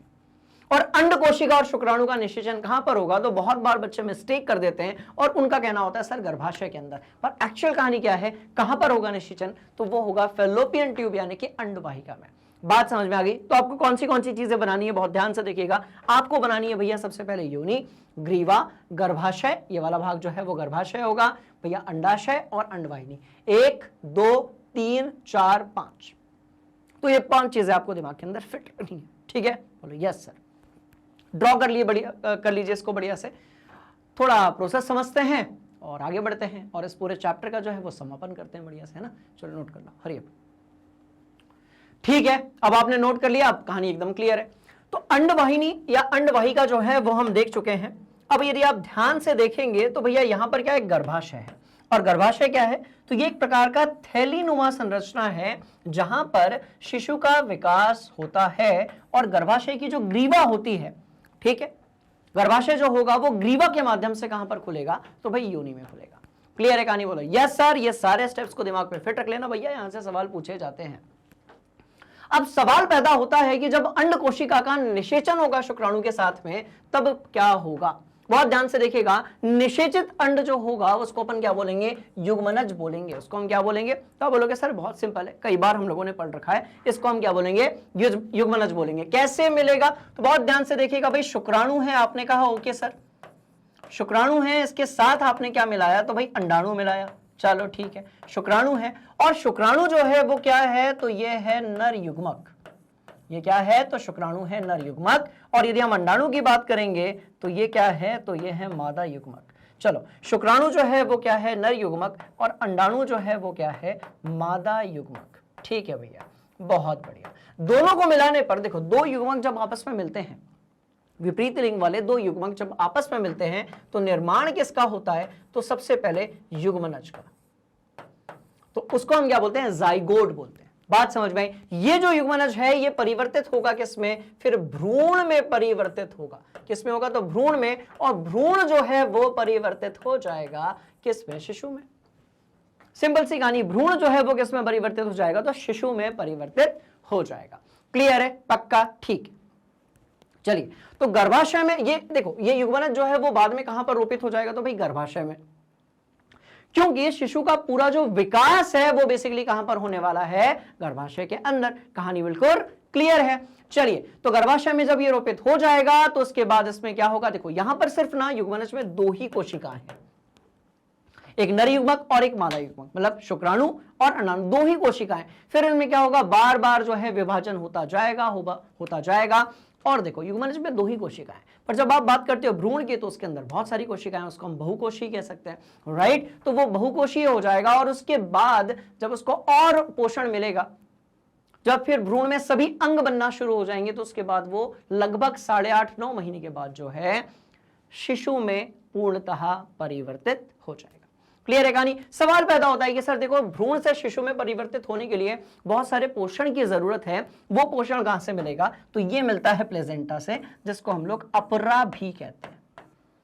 जिसको हम लोग क्या कहते हैं, तो भैया जिसको हम अपरा भी कहते हैं। तो प्लेजेंटा या फिर अपरा एक ऐसा विशिष्ट ऊतक है जिसकी तस्तरी नुमा संरचना होती है, और ये गर्भाशय में धसी हुई होती है। इसका मुख्य कार्य क्या होता है, बहुत ध्यान से देखिएगा। तो भैया मां के रक्त से ग्लूकोज, ऑक्सीजन आदि जो है, इस पोषण को भ्रूण तक प्रदान करना।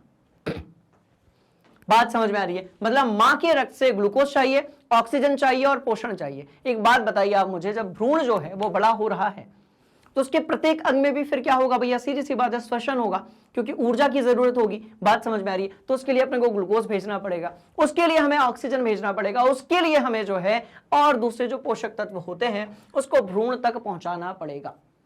क्लियर है कहानी, बोलो यस सर। और ये होता है कहां से, तो भाई ये मां के रक्त से होता है। अब सीधी सी बात है, जो भ्रूण है जब वो शिशु में परिवर्तित हो रहा है तो उसके अंदर हो रहे हैं बहुत सारे जय प्रक्रम। क्लियर है कहानी, बोलो यस सर। और ये जो जय प्रक्रम हो रहे हैं, इससे बहुत सारे अपशिष्ट पदार्थ भी निकलेंगे, इसमें बहुत सारे अपशिष्ट पदार्थ भी निकलेंगे, जैसे कि भैया यूरिया बाहर निकलेगा, बोलो यस सर। जैसे कि CO2 बाहर निकलेगा, जैसे कि जल बाहर निकलेगा। तो ये अपशिष्ट पदार्थ जो होते हैं, राइट, इसको कहां पहुंचाना, मां के शरीर तक। इसको कहां पहुंचाना, तो रक्त के माध्यम से मां के शरीर तक। बात समझ में आ गई, बोलो यस सर। तो चीजों का आदान प्रदान जो है जय प्रक्रम के लिए, वो कहां से होता है, तो मां के शरीर से, रक्त के माध्यम से होता है। यहीं से ग्लूकोज, ऑक्सीजन, ये सारी चीजें मिलती भी हैं, और अपशिष्ट पदार्थ का निपटारण जो है वो भी उसी तरीके से होता है। क्लियर है कहानी, बोलो यस सर। अपरा और जो प्लेजेंटा है, इसके बारे में पूरा डिटेल हमने टॉपिक वाइज वीडियोस में पढ़ा हुआ है, पर अभी क्योंकि हम माइंड मैप की बात करें इसलिए बहुत डीप में हम नहीं जाएंगे। क्लियर है कहानी, बोलो यस सर। स्क्रीनशॉट लिया जाए, अब लो जल्दी स्क्रीनशॉट लिया जाए और हम बढ़ेंगे आगे, राइट। और अंड के निषेचन से लेकर शिशु के जन्म के समय को हम क्या कहते हैं, तो भाई गर्भकाल कहते हैं। और इसकी जो अवधि होती है वो लगभग कितनी होती है, तो 9 महीने के आसपास होती है। इसकी जो अवधि होगी वो लगभग कितनी होगी, 9 महीने के आसपास होगी। सवाल पैदा होता है कि सर यदि अंड का निषेचन नहीं हुआ तो क्या होगा। सवाल पैदा होता है कि सर जो अंड कोशिका है, अंडाणु है, यदि इसका निषेचन नहीं हुआ तो क्या होगा। तो बहुत ध्यान से देखिएगा। देखो हम कह रहे हैं भाई प्रत्येक माह एक अंडाणु जो है वो बनता है। हाँ जी ठीक है, बहुत बढ़िया। प्रत्येक माह एक अंडाणु बनता है और यदि शुक्राणु आ जाए तो निषेचन हो जाएगा, और निषेचन हो जाएगा तो भ्रूण स्थापित हो जाएगा। तो इसके लिए क्या होता है, गर्भाशय जो है वो खुद को निषेचित अंड प्राप्त करने के लिए तैयार करता है। और तैयार करने के कारण क्या होता है कि गर्भाशय की जो भित्ति होती है वो मांसल हो जाती है, स्पॉन्जी हो जाती है, और ये भ्रूण के विकास के लिए क्या है, जरूरी है। मतलब यदि ऐसा नहीं होगा तो भ्रूण का विकास नहीं हो सकता। सिंपल सी कहानी। तो गर्भाशय की जो भित्ति है वो मांसल हो जाती है और स्पॉन्जी हो जाती है। चलो यहां तक की कहानी क्लियर है। पर यदि निषेचन नहीं होता है तो ध्यान से देखिएगा, यदि निषेचन नहीं होता है तो हमें इस भित्ति की जरूरत नहीं है। यदि निषेचन नहीं होता है, यदि शुक्राणु नहीं आता है, तो वो जो मांसल और स्पॉन्जी गर्भाशय की भित्ति हुई थी उसकी जरूरत नहीं होती है। अपन डायग्राम से समझते हैं इसको, राइट। ध्यान से देखना किधर गया डायग्राम, ये गर्भाशय की ये वाली जो भित्ति है, राइट, ये मांसल और स्पॉन्जी हो जाती है। और यदि निषेचन ही नहीं हुआ, युग्मनज नहीं बना, तो भैया इस भित्ति की जरूरत नहीं है। अब जब इस भित्ति की जरूरत नहीं है तो क्या करना पड़ेगा, इसको शरीर से, राइट, बाहर निकालना पड़ेगा योनि के माध्यम से। तो कौन सी चीज आती है इसमें, ध्यान से देखिएगा। तो भैया इसमें गर्भाशय की, राइट, गर्भाशय की आंतरिक भित्ति जो कि मांसल हो चुकी थी, बोलो यस सर, आंतरिक भित्ति, ठीक। ये पहली बात। दूसरी बात, कुछ मात्रा में जो है वो रक्त, म्यूकस, ये सब जो है वो धीरे धीरे बाहर की तरफ निकलता है, जिसके लिए कम से कम 2 से 8 दिन, लगभग, कम से कम नहीं, लगभग जो है वो 2 से लेकर 8 दिनों का समय लगता है। और ये जो 2 से 8 दिनों तक जो रक्त स्त्राव होता है, क्या होता है भाई, रक्त स्त्राव होता है। बहुत ध्यान से देखिएगा, 2 से लेकर 8 दिनों तक ये जो रक्त स्त्राव होता है, क्लियर है कहानी, बोलो यस सर। 2 से लेकर 8 दिनों तक ये जो रक्त स्त्राव होता है, क्लियर, इसको हम कहते हैं मासिक धर्म, ठीक है। तो इसको हम क्या कहते हैं, तो भैया इसको हम कहेंगे मासिक धर्म, या फिर ऋतुस्त्राव, या फिर रजोधर्म, या फिर बहुत बोलचाल की भाषा में हम इसको कहते हैं पीरियड आना। बात समझ में आ गई। तो बहुत इंटरेस्टिंग कहानी है भैया, आप नोट कर लो, ठीक है जी। तो क्यों आते हैं पीरियड्स, क्या होता है मासिक धर्म, उसको अपन समझ चुके हैं। उसको एग्जाम में कैसे लिखना है उसके बारे में भी हम बात कर लेते हैं, ठीक है जी। चलिए तो वही लिखा हुआ है कि यदि निषेचन नहीं होगा तो वो भित्ति जो है वो धीरे धीरे टूटकर योनि मार्ग से रक्त और म्यूकस के रूप में बाहर निकलते रहती है, और इस प्रक्रिया को हम कहते हैं पीरियड्स आ जाना या फिर मासिक धर्म। बात समझ में आ रही है। और यह चक्र लगभग 1 महीने का समय लेता है, और इसे हम कहते हैं रजोधर्म, ऋतुस्राव या मासिक धर्म, ठीक है। और इसमें कितने दिन तक रक्तस्राव होता रहेगा, तो भाई 2 से लेकर 8 दिनों के आसपास तक, क्लियर है कहानी। अब जब हम बात करते हैं किसी महिला की, तो भैया 40 से 50 वर्ष की उम्र के बाद अंडाशय से अंड का उत्पन्न होना बंद हो जाता है। मतलब अंडाशय जो है उससे अंडाणु का उत्पन्न होना बंद हो जाएगा। तो इसके फलस्वरूप क्या होगा, जब अंडाणु का ही उत्पन्न नहीं होगा तो गर्भाशय की जो आंतरिक भित्ति है वो अपने आप को फिर से प्रिपेयर नहीं करेगी, मांसल फिर से नहीं होगी। इसका मतलब ये कि रजोधर्म होना बंद हो जाएगा, जिससे हम बोलते हैं क्या, रजोनिवृत्ति। बात समझ में आ रही है। तो इसको बोलते हैं रजोनिवृत्ति या फिर मेनोपॉज। क्लियर है कहानी, बोलो यस सर। तो इसको हम क्या बोलते हैं, रजोनिवृत्ति। तो आपसे रजोधर्म, रजोनिवृत्ति, ऐसे जो टॉपिक्स हैं, बात समझ में आ रही है, ऐसे जो वर्ड्स हैं उसके लिए 1 वर्ड वाले आंसर जो हैं या फिर फिल इन द ब्लैंक वाले जो क्वेश्चंस हैं वो पूछे जा सकते हैं। क्लियर है कहानी, बोलो yes sir, yes sir, yes sir, yes sir. Note किया जाए और हम बढ़ेंगे अब आगे। चलिए भैया, इसके बाद सवाल पैदा होता है कि सर जनन स्वास्थ्य क्या है। तो बहुत ध्यान से देखिएगा, इसमें सबसे इंपॉर्टेंट जो टॉपिक है वो है पहला परिवार नियोजन। पहला जो टॉपिक है वो कौन सा है बाबूजी, तो भैया पहला है परिवार नियोजन और दूसरा है एसटीडी। अरे बाबा, और एसटीडी क्या है, तो सेक्सुअली ट्रांसमिटेड डिसीज, या फिर हम कह सकते हैं यौन संचारित रोग। बात समझ में आ गई। तो सबसे पहले हम बात करेंगे जनन स्वास्थ्य क्या है, इसकी डेफिनेशन क्या है। तो बहुत ध्यान से देखिएगा, जनन से संबंधित जितनी भी चीजें हैं मैं क्या कह रहा हूं, जनन से संबंधित जितनी भी चीजें हैं, राइट, जिसमें शारीरिक, मानसिक, सामाजिक, व्यवहारिक और आर्थिक, इन सब रूप से स्वस्थ होना जो है वो क्या कहलाता है, जनन स्वास्थ्य कहलाता है। क्लियर है कहानी? बोले यस सर। अब यदि हम जनन स्वास्थ्य की बात करेंगे तो जैसा कि पहले मैंने आपसे कहा कि भैया परिवार नियोजन और एसटीडी दो टॉपिक होंगे। तो सबसे पहले हम चलते हैं कि बहुत सारे ऐसे रोग होते हैं जो लैंगिक संचरित होते हैं, क्योंकि भाई सीधी सी बात है, शुक्राणु और अंडाणु को मिलाने के लिए यदि नर और मादा आपस में संभोग करेंगे, बात समझ में आई, तो बहुत सारे ऐसे रोग होंगे। क्योंकि देखो सीधी सी बात है, शुक्राणु वीर्य जब जाएगा योनि के अंदर तो वो शुक्राणु के साथ साथ पूरी कोशिकाएं लेकर जाता है। मतलब ये कि एक जगह से दूसरी जगह यदि कुछ कोशिकाएं जा रही हैं तो इससे ये जरूर हो सकता है कि कोई रोग जो है वो संचरित हो सकता है, और ऐसे रोगों को हम कहते हैं यौन संचारित रोग, यानी कि सेक्सुअल ट्रांसमिटेड डिसीज, यानी कि एसटीडी।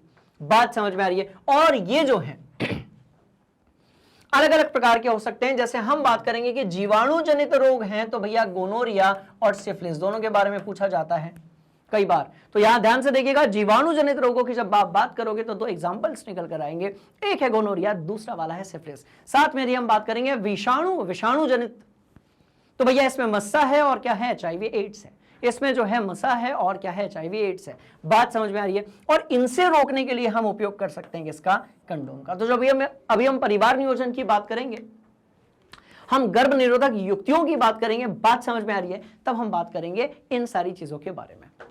तो कंडोम के उपयोग से हम इस प्रकार के जो रोग हैं उसको हम रोक सकते हैं। सवाल पैदा होता है, राइट, कि सर गर्भ निरोधन क्या होता है या गर्भ निरोध क्या होता है, ठीक, गर्भरोधन क्या होता है? तो सीधी सी बात है, बहुत ध्यान से देखिएगा कि संभोग तो हो, संभोग तो हो, बात समझ में आ रही है, संभोग तो हो, पर शुक्राणु पर निषेचन ना हो। अब आप बोलोगे सर संभोग तो हो पर निषेचन ना हो, इसका मतलब क्या? मतलब ये कि शिश्न जो है वो योनि के अंदर एंटर तो करे, पर शुक्राणु और अंडाणु या अंडकोशिका जो है वो आपस में ना मिले। मतलब संभोग तो हो पर निषेचन ना हो, संभोग तो हो पर निषेचन ना हो। तो इसके लिए फिर हम अपनाते हैं परिवार नियोजन युक्तियां, और उसको हम तरीके को बोलते हैं गर्भरोधन। कि संभोग तो हो रहा है पर निषेचन नहीं हो रहा है। निषेचन नहीं होने का मतलब कि जो शुक्राणु है और अंडाणु है वो आपस में मिक्स नहीं होने चाहिए, मिलने नहीं चाहिए, फर्टिलाइजेशन नहीं होना चाहिए। बात समझ में आ गई? स्क्रीनशॉट लिया जाए और कहानी को अपनी कॉपी और अपने दिमाग के अंदर फिट किया जाए। सवाल पैदा होता है कि सर जब बात गर्भ निरोधन की हो ही रही है, जब बात परिवार नियोजन की हो ही रही है, तो ऐसे कौन से तरीके हैं जिससे हम गर्भ निरोध कर सकते हैं? बात समझ में आई? तो इसका एक तरीका देखो, इसमें दो आते हैं, हमेशा ध्यान से देखिएगा, इसमें दो तरीके आते हैं। एक होता है टेम्परेरी, यानी कि अस्थाई, ठीक, और एक होता है स्थाई, और दूसरा जो है वो क्या होता है, स्थाई। एक होता है अस्थाई और दूसरा वाला जो है वो होता है स्थाई। चलो भैया बढ़िया वाली बात। एक तरफ है स्थाई और दूसरी तरफ कैसा है, तो भाई अस्थाई। अब स्थाई देख लेते हैं अपन। अब स्थाई समझने के लिए क्या करना पड़ेगा, डायग्राम के पास जाना पड़ेगा। ये देखो, अब मैं कह रहा हूं भाई यहां से शुक्राणु, ये ड्रॉप ने कर लिया था, अब यहां से शुक्राणु जो है वो इधर इधर इधर इधर इधर ऐसे जा रहा है। आपने कहा ओके सर, हम यदि यहीं पर एक कट लगा दें, ऐसे हम यदि यहीं पर एक कट लगा दें, ये लगा दिया कट, हमने यदि शुक्र वाहिनी और अंड वाहिनी जो है उसमें यदि कट लगा दिया, कट लगा के उसको ये यहां पर ऐसे बंद कर दिया, तो ये क्या कहलाया? तो भाई सीधी सी बात है, हमने एक नस बंद कर दी, हमने जो एक नस है उसको बंद कर दिया, इसलिए हम इसको कहते हैं नसबंदी। तो ये पुरुषों में भी हो सकती है और ये मादाओं में भी, मतलब महिलाओं में भी हो सकती है। बात समझ में आ गई? तो यदि आप उस ट्यूब से, उस नस से, उस पाइप से जिससे शुक्राणु जा रहा है, यदि आपने उसमें कट लगा के इसको बंद कर दिया, तो ये क्या कहलाएगी, फिर ये कहलाएगी नसबंदी। क्लियर है कहानी? बोलो yes sir, yes sir, yes sir. तो अब ये स्थायी हो गई, अब ये स्थायी हो गई, इसका मतलब ये कि अब शुक्राणु जो है वो कभी यहां से, देखो वीर्य तो बाहर निकलेगा पर शुक्राणु इसमें से बाहर ही नहीं निकलेगा। शुक्राणु इधर था, वीर्य तो इधर आकर बना इन सारी ग्रंथियों से। बात समझ में आ गई? बोले यस सर। तो खत्म खेल, है ना? तो वही तो लिखा है। स्थायी मतलब नसबंदी, अस्थायी मतलब अलग अलग तरीके हो सकते हैं, जैसे कि शिश्न को ढकने वाला कंडोम, जैसे कि शिश्न को ढकने वाला कंडोम। भाई सीधी सी बात है, यदि हम एक कंडोम से बहुत ध्यान से देखिएगा, ये शिश्न को ढक दिया आपने, तो यहां से जो शुक्राणु निकल रहा होगा वो बाहर नहीं जाएगा। बात समझ में आ रही है? जो शुक्राणु निकलेगा वो बाहर नहीं जाएगा। या फिर यदि आप बात करते हो तो योनि में रखे जाने वाले सर्वाइकल कैप्स, जिसमें कॉपर्टी जैसी चीजें आती हैं, जिसमें डायफ्राम जैसी चीजें आती हैं। बात समझ में आई? तो एक तरीका यह है जिसको हम बोलते हैं यांत्रिक अवरोध। आपने कहा ओके सर, और ये कैसे होते हैं? तो भैया अस्थायी विधि होती है। साथ में यदि हम बात करेंगे तो रासायनिक तकनीक। अब रासायनिक तकनीक की बात होगी, मतलब बात हो रही कैसी? दवाइयों की। तो दवाइयां क्या करती हैं? हार्मोन का जो संतुलन होता है, बात समझ में आ रही है? क्योंकि कहीं ना कहीं जब आप बात शुक्राणु की बात करोगे या फिर आप अंडाणु की यदि बात करोगे, तो इन सब का जो उत्पादन है, शारीरिक उत्तेजना जो है, ये सब किसके कारण होती है भाई? हार्मोनों के कारण होती है। बात समझ में आई? अब यदि हम ऐसी दवाई डाल दें, बात क्लियर है, जिसके कारण हार्मोन जो हैं उनका संतुलन ही बिगड़ जाए और अंड ना बने। मादा में सामान्यतः ऐसी जो दवाइयां होती हैं वो महिलाओं द्वारा ली जाती हैं, तो मादा में यदि अंड ही ना बने, अंड कोशिका ही ना बने, तो निषेचन तो होगा नहीं। बात समझ में आ रही है? तो ऐसी जो दवाइयां होती हैं उनको हम बोलते हैं कॉन्ट्रासेप्टिव पिल्स, गर्भ निरोधक गोलियां। पर क्योंकि आप सोचो, आप सीधे छेड़खानी कर रहे हो हार्मोन, आप सीधे सीधे छेड़खानी कर रहे हो हार्मोनों के साथ में, मतलब ये कि इसके साइड इफेक्ट होते हैं, पर गर्भ निरोधन के लिए कई बार जो है ऐसी युक्तियों को अपनाया जाता है, बट इसके नेगेटिव इंपैक्ट्स, विपरीत प्रभाव बहुत ज्यादा हो सकते हैं। सबसे पहला और बड़ा कॉमन है जिसके बारे में सवाल पूछा जाता है कि भैया मासिक धर्म जो है, बात समझ में आ रही है, उनकी जो समय अवधि है उसमें परिवर्तन हो जाता है। दूसरा कि भाई जो योनि है या फिर जो जनन तंत्र का भाग है वहां पर दर्द भी हो सकता है। क्लियर? तो हमने यांत्रिक अवरोध देख लिया, हमने रासायनिक तकनीक देख ली, हम कुछ और चीजें देख लेते हैं, जैसे कि IUCD, इंट्रा यूटेरिन कॉन्ट्रासेप्टिव डिवाइस।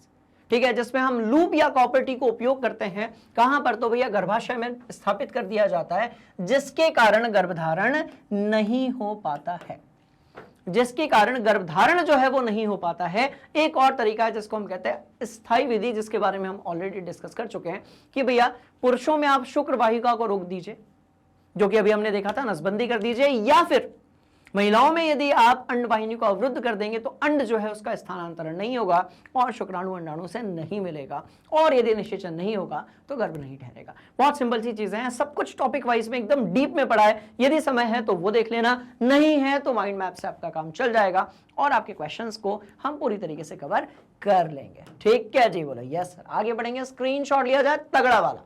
हरिया, हम बात करेंगे भाई भ्रूण हत्या की। अब सुनो, ये जो टॉपिक है ये विज्ञान के साथ साथ सामाजिक विज्ञान का भी है और एक बहुत बड़ी कुरीति है इंडिया के अंदर। और भी बहुत सारे ऐसे देश हैं जहां पर जब बच्चियों का जन्म होता है, बात समझ में आ रही है, तो उनको मार दिया जाता है और उसके लिए अंधविश्वास के आधार पर जो ब्लेम है वो किसको किया जाता है? महिला को, मां को, स्त्री को। जबकि भैया लिंग का निर्धारण जो है वो पिता पे डिपेंड करता है, माता पे करता ही नहीं। बात समझ में आ रही है? किस पर डिपेंड करता है? पिता पे। तो लड़का हो रहा है या लड़की हो रहा है, पहली बात तो ऑब्जेक्शन नहीं होना चाहिए। दूसरी बात ये कि रिस्पॉन्सिबल कौन है लिंग के निर्धारण के लिए? पिता, माता बिल्कुल भी नहीं। तो कुटारा यदि करना है, सुटाई करनी है तो किसकी करो? पिता की करो। बिल्कुल भी महिलाओं को परेशान करने की जरूरत नहीं है। क्लियर है कहानी? बोलो यस सर। चलिए, भ्रूण हत्या क्या कहलाती है? तो मादा भ्रूण को गर्भाशय में ही मार देना भ्रूण हत्या कहलाती है। बात समझ में आई? और भैया देखो, समाज यदि स्वस्थ रखना चाहते हो तो उसके लिए संतुलित लिंग अनुपात रखना बहुत ज्यादा आवश्यक है, और यह तभी संभव होगा जब लोगों में क्या होगी? जागरूकता फैलाई जाएगी और भ्रूण हत्या और भ्रूण लिंग निर्धारण जैसी घटनाओं पर जो है, बात समझ में आ रही है, रोक लगाना पड़ेगा। मतलब यदि भ्रूण लिंग निर्धारण यदि कोई करवा रहा है कि भाई जो भ्रूण है, बात समझ में है, उसके लिंग का निर्धारण यदि कोई सोनोग्राफी से करवा रहा है, तो यह भी हमारे देश में एक प्रकार की क्राइम है। बात समझ में आई? तो जब ऐसी घटनाओं को हम रोकेंगे, जब हम संतुलित अनुपात आवश्यक करेंगे क्लियर पूरे हमारे समाज में, तो भाई सीधी सी बात है कि इससे जो है हम एक शिक्षित और स्वस्थ समाज जो है वो बना सकते हैं। बात समझ में आई? और आप सोच कर देखो, मादा भ्रूण हत्या यदि होगी तो लड़कों की संख्या ज्यादा हो जाएगी, लड़कियों की संख्या वैसे ही कम हो जाएगी। तो आप सोच कर देखो कि जो लोग मार रहे हैं, फिर भाई शादी के लिए लड़की कहां से लाओगे? बात समझ में आ रही है? बड़ी दिक्कत है। तो ये विज्ञान के साथ साथ सामाजिक विज्ञान का भी टॉपिक है। तो इस पर आपने ऑलरेडी बहुत सारे निबंध वगैरह लिखे होंगे सोशल स्टडीज में, पर ठीक है चलो, तो ये भी एक टॉपिक है जिससे क्वेश्चंस पूछ लिए जाते हैं। क्लियर है कहानी? बोलो यस सर। और इस तरीके से इस पूरे चैप्टर के एक कॉन्सेप्ट को हम अपने दिमाग के अंदर फिट कर चुके हैं। अब यदि कहीं पर कोई भी आपको कैसा भी डाउट है, आप जाइए कमेंट बॉक्स में और अपना जो भी डाउट है उसे आप वहां पर जाकर पूछ सकते हो। क्लियर है कहानी? बोलो यस सर। और भैया इस चैप्टर का माइंड मैप अपना कंप्लीट हो चुका है। जो चैप्टर्स का माइंड मैप या जो भी कंटेंट अभी बाकी है, उसके लिए आपको क्या करना पड़ेगा? जाना पड़ेगा गूगल पे, सर्च करना पड़ेगा मैग्नेट ब्रेन्स, राइट, जो कि अपने आप में एक मिनी गूगल है। और यदि आप इंग्लिश मीडियम स्टूडेंट्स हैं तो भैया नर्सरी से लेकर 12वीं तक, हिंदी मीडियम वालों के लिए 7वीं से लेकर 12वीं तक जो कक्षाएं हैं, लेक्चर्स हैं वीडियोस के फॉर्म में, राइट, वो बिल्कुल अवेलेबल है फ्री ऑफ कॉस्ट। कैसे? तो भाई free of cost, high quality के साथ में यदि आपको बुक्स और ई बुक्स चाहिए तो उसकी जो लिंक है वो नीचे डिस्क्रिप्शन में गिवन है। बिल्कुल परेशान होने की बात नहीं है, मैग्नेट ब्रेन्स हिंदी मीडियम हमेशा आप लोगों के साथ है। तो स्टूडेंट्स बढ़िया से पढ़िए, यदि कहीं पर कोई डाउट होगा तो आप उसे पूछिए और बने रहिए हमारे साथ, लाइक करते रहिए, शेयर करते रहिए और सब्सक्राइब तो आपने कर ही दिया होगा। हम मिलने वाले हैं अगली क्लास में। हम जीव विज्ञान की कुछ और कॉन्सेप्ट्स को सीधे हमारे प्रमस्तिष्क के अंदर यानी कि खोपड़ी के अंदर सेट करेंगे। बने रहिए हमारे साथ। Thank you so much. जय हिंद।